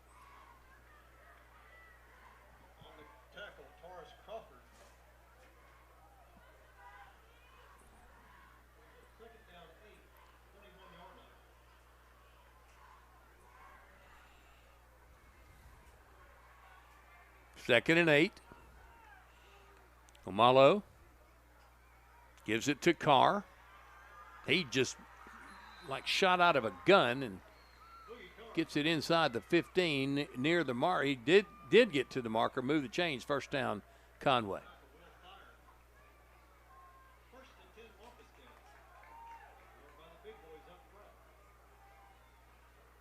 Again, the quick handoff to Boogie Carr, and he didn't get much, if anything. Maybe a yard.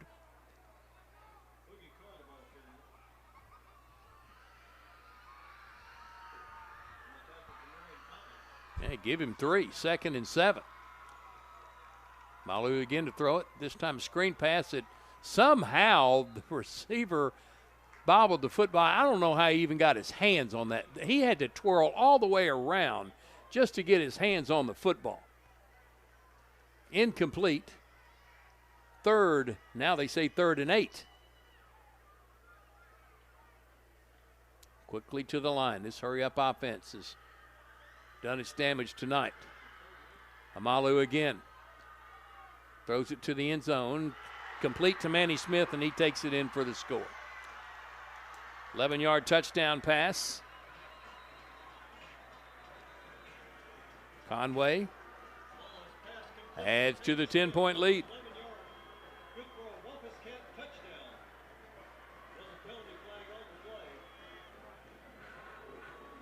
Penalty flag on the play.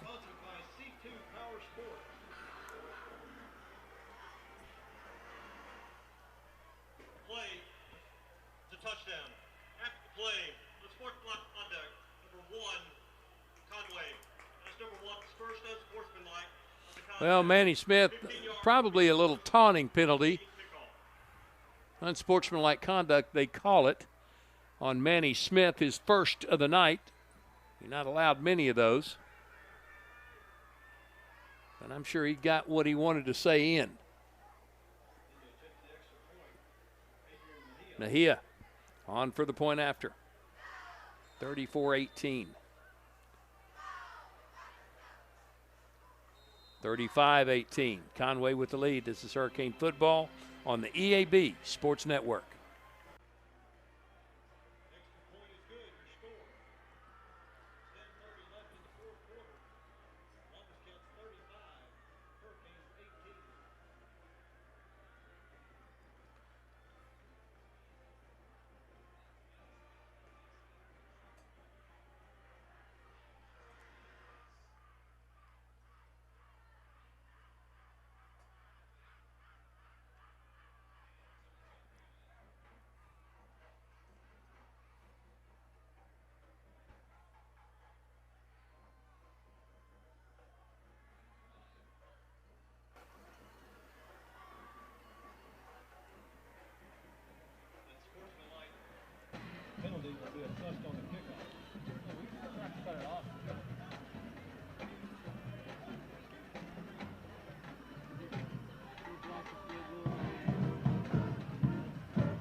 Well, Jonesboro's going to get 15-yard penalty in their favor. They will have a chance to return this kick of Adrian Mejia unless he just tries to pop one up and take your chances. But the Hurricanes should come away with great field position on this kick. 35-18, though, here in the fourth quarter. 10:30 to go, and the Hurricane with the big old hill to climb, and they're going to have to do it run out of a little gas. Mejia's going to bomb this one, and it'll be fielded by Pickens at the 16. 20, 30, 34. First and 10, Jonesboro.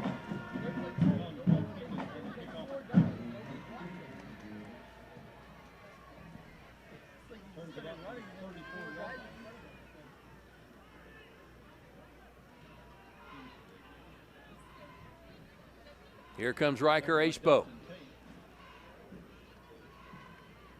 He's going to split one. He's going to split two out to the right side. One stays to the left. That's Latrell Brown.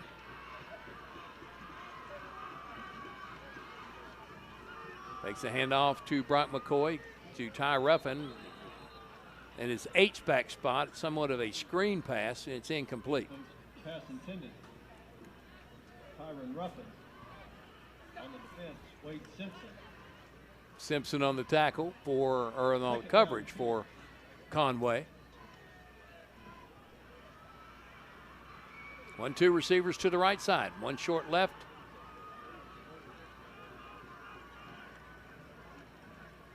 Is Latrell Brown. Acebo rolling to the right side. Throws it underneath to Ty Ruffin, and he made a nice gain out to the 40, close to the 42. They'll spot it back at 41.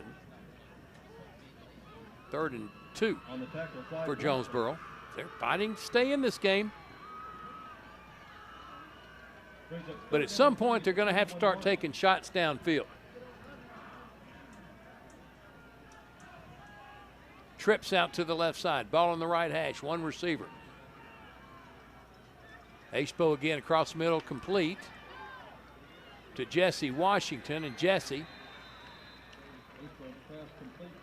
going to give him forward progress to the 47. Move the chains. First down, Jonesboro.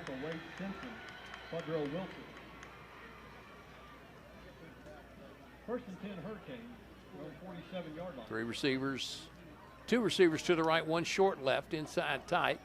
That's Latrell Brown. Screen pass, he comes up to the backfield. That's a good play by Jonesboro, and then a nice tackle across midfield. Picked up Latrell and drove him to the ground. That was number 99 on the stop for Conway. On the tackle, Maurice Freeman.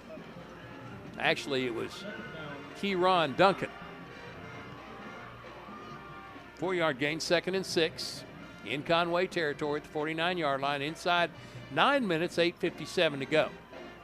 Quick pass, complete. Oh, it's picked off. Number 17 with the pick.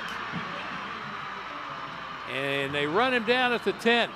Baseball's pass intercepted by Traylon McClure. Traylon McClure with the pick. And Conway now with a chance for the knockout punch. Touchdown saving tackle by Brock McCoy.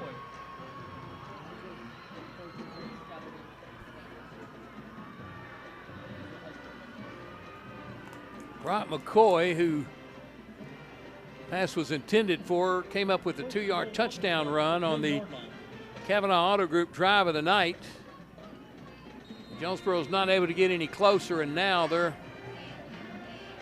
17 down now, maybe more than that. They hand it off to Boogie Carr. Gets free of a tackle and takes it in for the touchdown. Boogie Carr with the 10-yard touchdown run, and the Wampus Cats score again. Touchdown sponsored by C2 Power Sports. Adrian Mejia on for the point after. Again, that 2-yard touchdown run by Brock McCoy came on the Kavanaugh Auto Group drive of the night. To see their complete inventory from the comfort of your own home, log on to CavanaughCars.com. And the point after is good. Conway on top, 42-18. This is Hurricane Football on the EAB Sports Network. Conway 42, Jonesboro 18.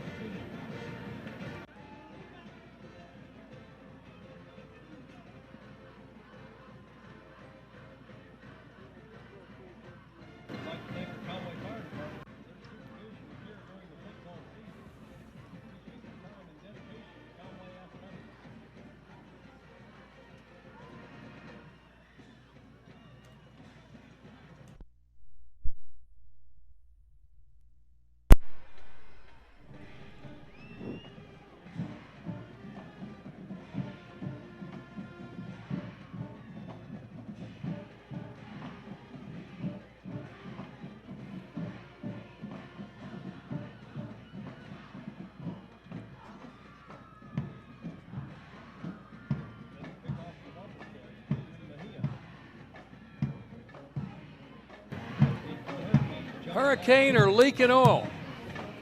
8:40 to go in the contest, and Conway has scored again, now up 42-18.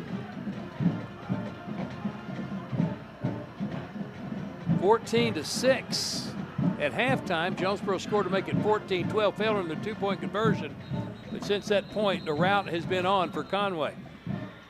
1, 2, 3, 4 touchdowns to Jonesboro's 1, and it's now almost out of control. The kickoff rolls through the end zone for the touchback, and Jonesboro have it 1st and 10 at their own 20-yard line.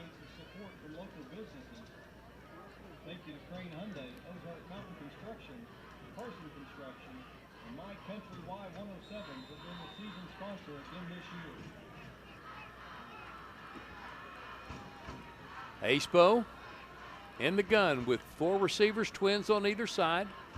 Throws it out on the pick play, and an immediate tackle by number 12, Wiseman. That was Jesse Washington, I think, and he's down. No, Latrell Brown. And he may have tried to make a move, and something gave way. Hopefully it's just a cramp. He's sitting up. He's got his helmet off. Officials timeout for injury. He's in agony, though. He is really in pain. So we'll break away for 30, come back here and check the status of Latrell Brown. Jonesboro trailing Conway 42-18 on the EAB Sports Network.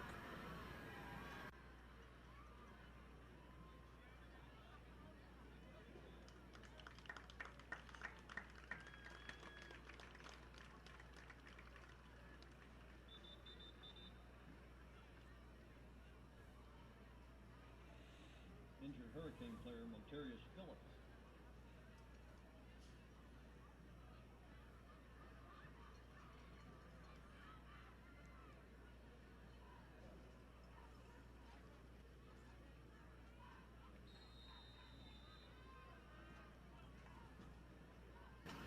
Well, they were saying Monterius Phillips, the injured Hurricane, that's the defensive player with number 16, not Latrell Brown.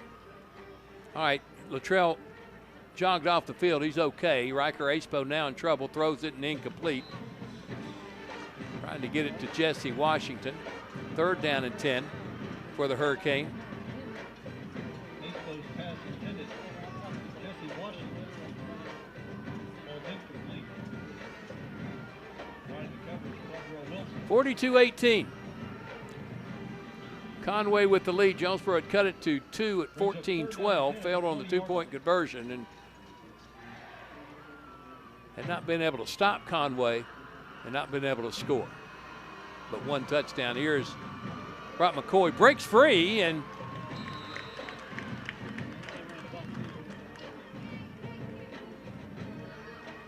gets the first down all the way out to the 38-yard line. Nice run, Brock McCoy. Waller on the tackle, moved the chains, first down Jonesboro. 8 minutes to go in the contest.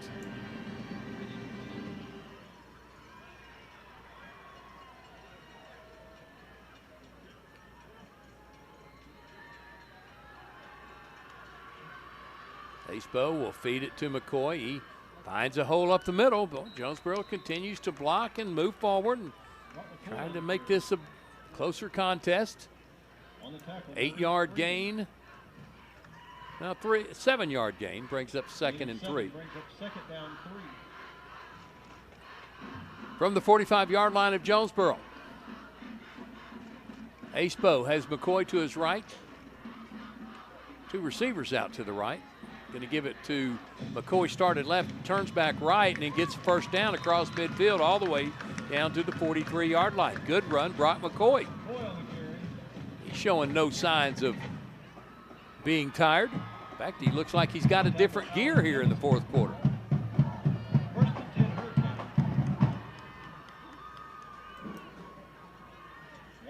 2 weeks, first conference game against El Dorado. Back in Jonesboro at Cooksey Johns Field. Acepo again fakes, no, gives it to McCoy. He stops and tries to run wide. This time he's going to be thrown for a loss. Nice tackle in the backfield for Conway by number 14, Lane Collins. Loss of 6. 5 make it. They spotted at the 48 of Conway. 2nd and 15. Clock down to 6:28 to go.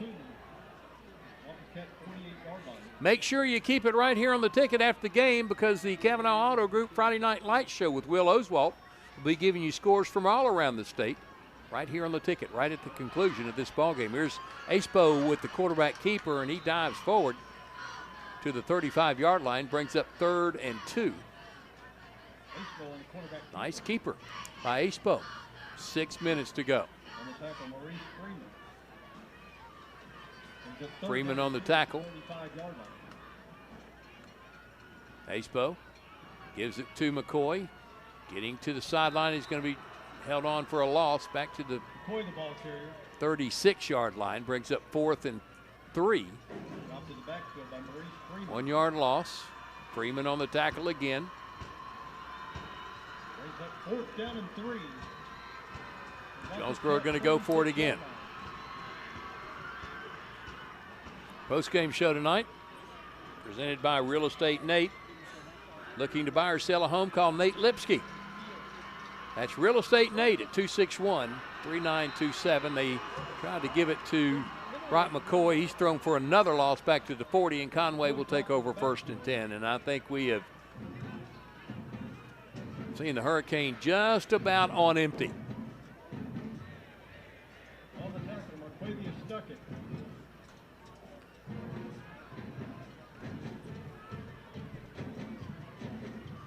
Hurricane turn it over on down. First and 10 Wampus. Also make the announcement of the Jonesboro Orthopedics and Sports Medicine Player of the Game after tonight's broadcast. There's a pitch back to Boogie Carr. He's corralled. No, that's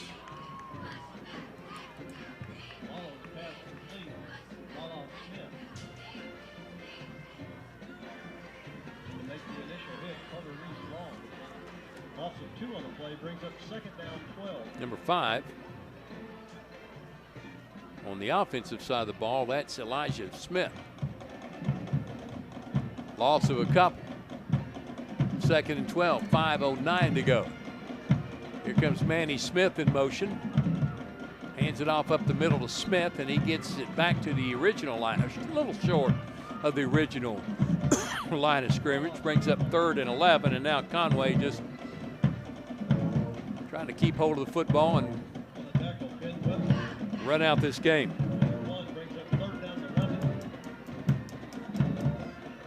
Jonesboro Orthopedics and Sports Medicine getting you back in the game for more than 40 years with the player of the game for Jonesboro right after the conclusion of this broadcast.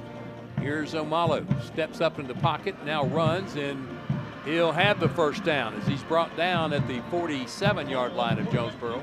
Good run for Donovan Amalu.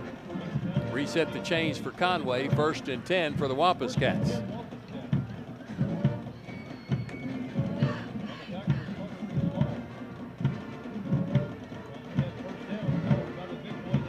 Now they'll spot it at the 46.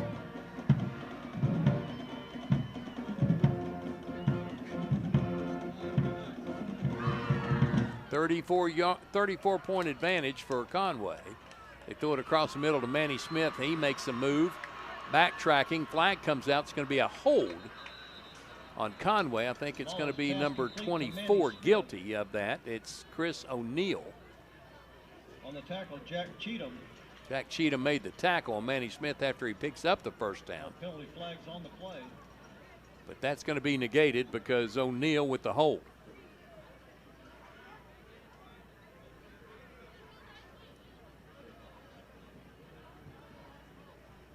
Illegal block in the back, number 24. Okay, block in the back, same thing. 10 yards from the spot of the foul, still first down. It's against Conway, and they won't get the first down. That's all that matters. Back to the 45-yard line.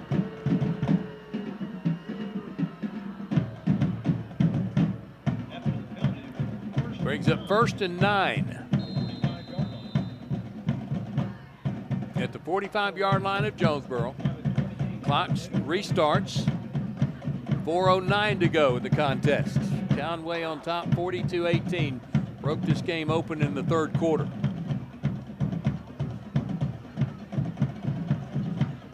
And run out of bounds is number 5, Smith. After a short gain of maybe 2, it'll be 2nd down and 7.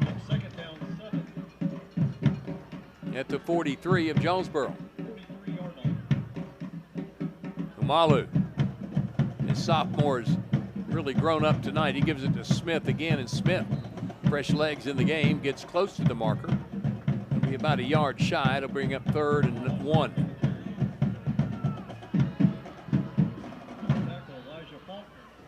Elijah Faulkner on the tackle for Jonesboro. Brings up 3rd down and 1 at the 37-yard line. No game next week. Back to action 2 weeks from now and start of 6A East Conference play against El Dorado. There's a pass that's broken up.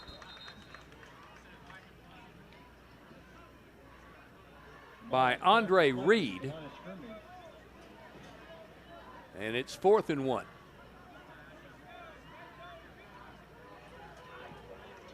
They brought about 5 on that one with the blitz.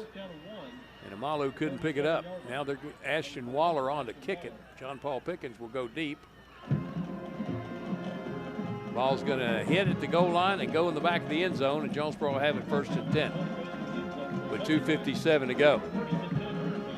Don't forget, right after the ball game, right here on the ticket, the Kavanaugh Auto Group Friday Night Lights Scoreboard Show. Will Oswalt will have scores and highlights and interviews with broadcasters and coaches from around the state. He gives you up to date on what happened on this 3rd week in the Natural State. Friday Night Lights, the Kavanaugh Auto Group Friday Night Lights Show coming up right at the conclusion of our broadcast. And it will be a quick post-game show presented by Real Estate Nate. Going to have it to Brock McCoy again, trying to get free, and he had some positive yardage across the 25 to the 26. Some fresh numbers in for Conway. That was 35 on the tackle. Grayson Allen. On the tackle is Grayson Allen. Gain of 6, 2nd and 4. McCoy again gets a block, 1st down. As he crosses the 30 to the 31. Move the chains, 1st down Jonesboro. On the tackle, Justin Tate. 1st and 10 Hurricanes. Going to give the Jonesboro Orthopedics and Sports Medicine Player of the Game tonight to Brock McCoy. He has had a heck of a night in the backfield, especially running the ball with a lot of emphasis here in the 4th quarter when the game is really no longer in doubt. He hasn't stopped yet. There he goes again across the 40, 45, 50. Into, well, they're going to spot him right at the 50-yard line. Move the chains again. 1st down Jonesboro. Stops the clock with 2:02 to go in the quarter. Bang one in here.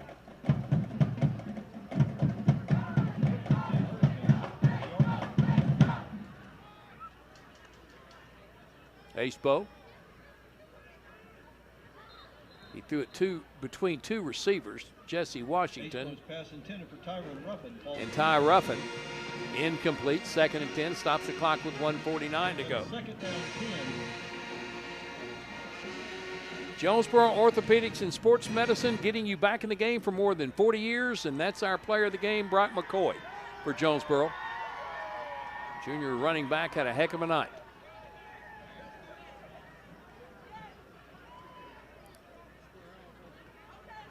He is kind of a one-man show right now for Jonesboro in the backfield. He's going to run it again. Nope, that's a new man in the game.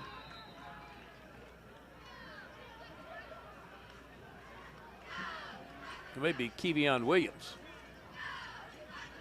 T. Williams on the carry. Another 1st down for Jonesboro. Williams again trying to bounce and find a hole. This time he's grabbed and twirled down by another fresh number in the game, 73, Raymond Tolliver. Brings up 2nd down 9, 38-yard line.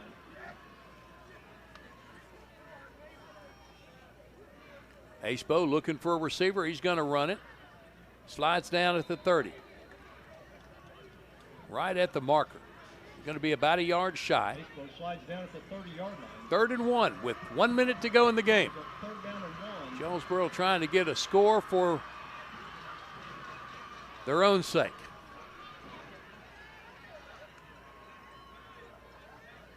Give it to Williams again. He dances across and gets the 1st down for the Cane. Down to the 26-yard line. On the tackle, Justin Tate. 1st and 10 Hurricanes. On this cap, 26-yard line. Acebo again loads it up, throws it to the end zone, double coverage, and a catch was made. Is that Jesse Washington? He made an incredible catch, leaping over the defender and hauls it in for the score.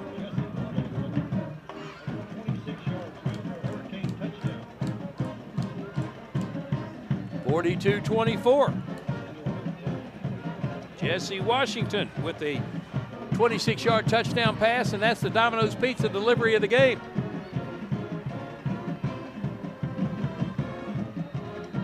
Just for morale, Jesse Washington with the touchdown. This is Hurricane Football on the EAB Sports Network.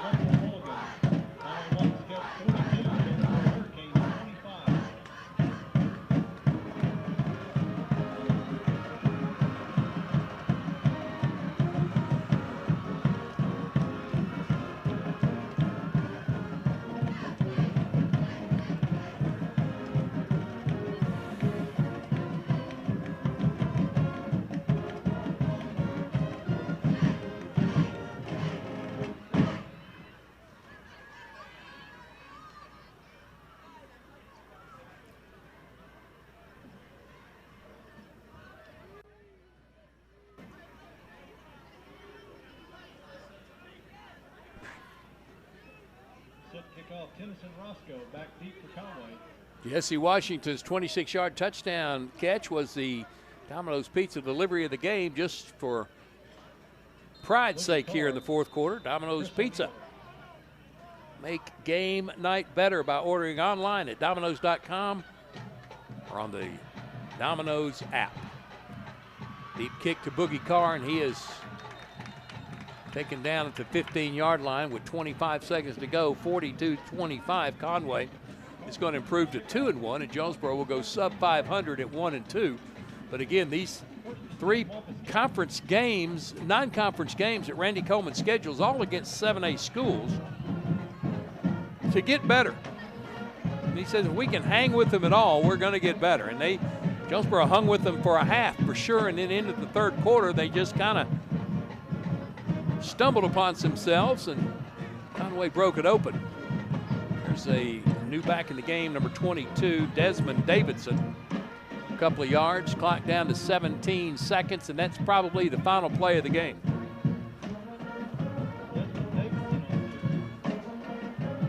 Clock down to 5, 4, 3, 2, 1. Ball game. Conway wins it 42-25. They're now 2-1 on the year. We'll go to 7A conference play in a couple of weeks. Jonesboro falls to 1-2. They'll be in 6A conference play in a couple of weeks. Back in 3 minutes. You're listening to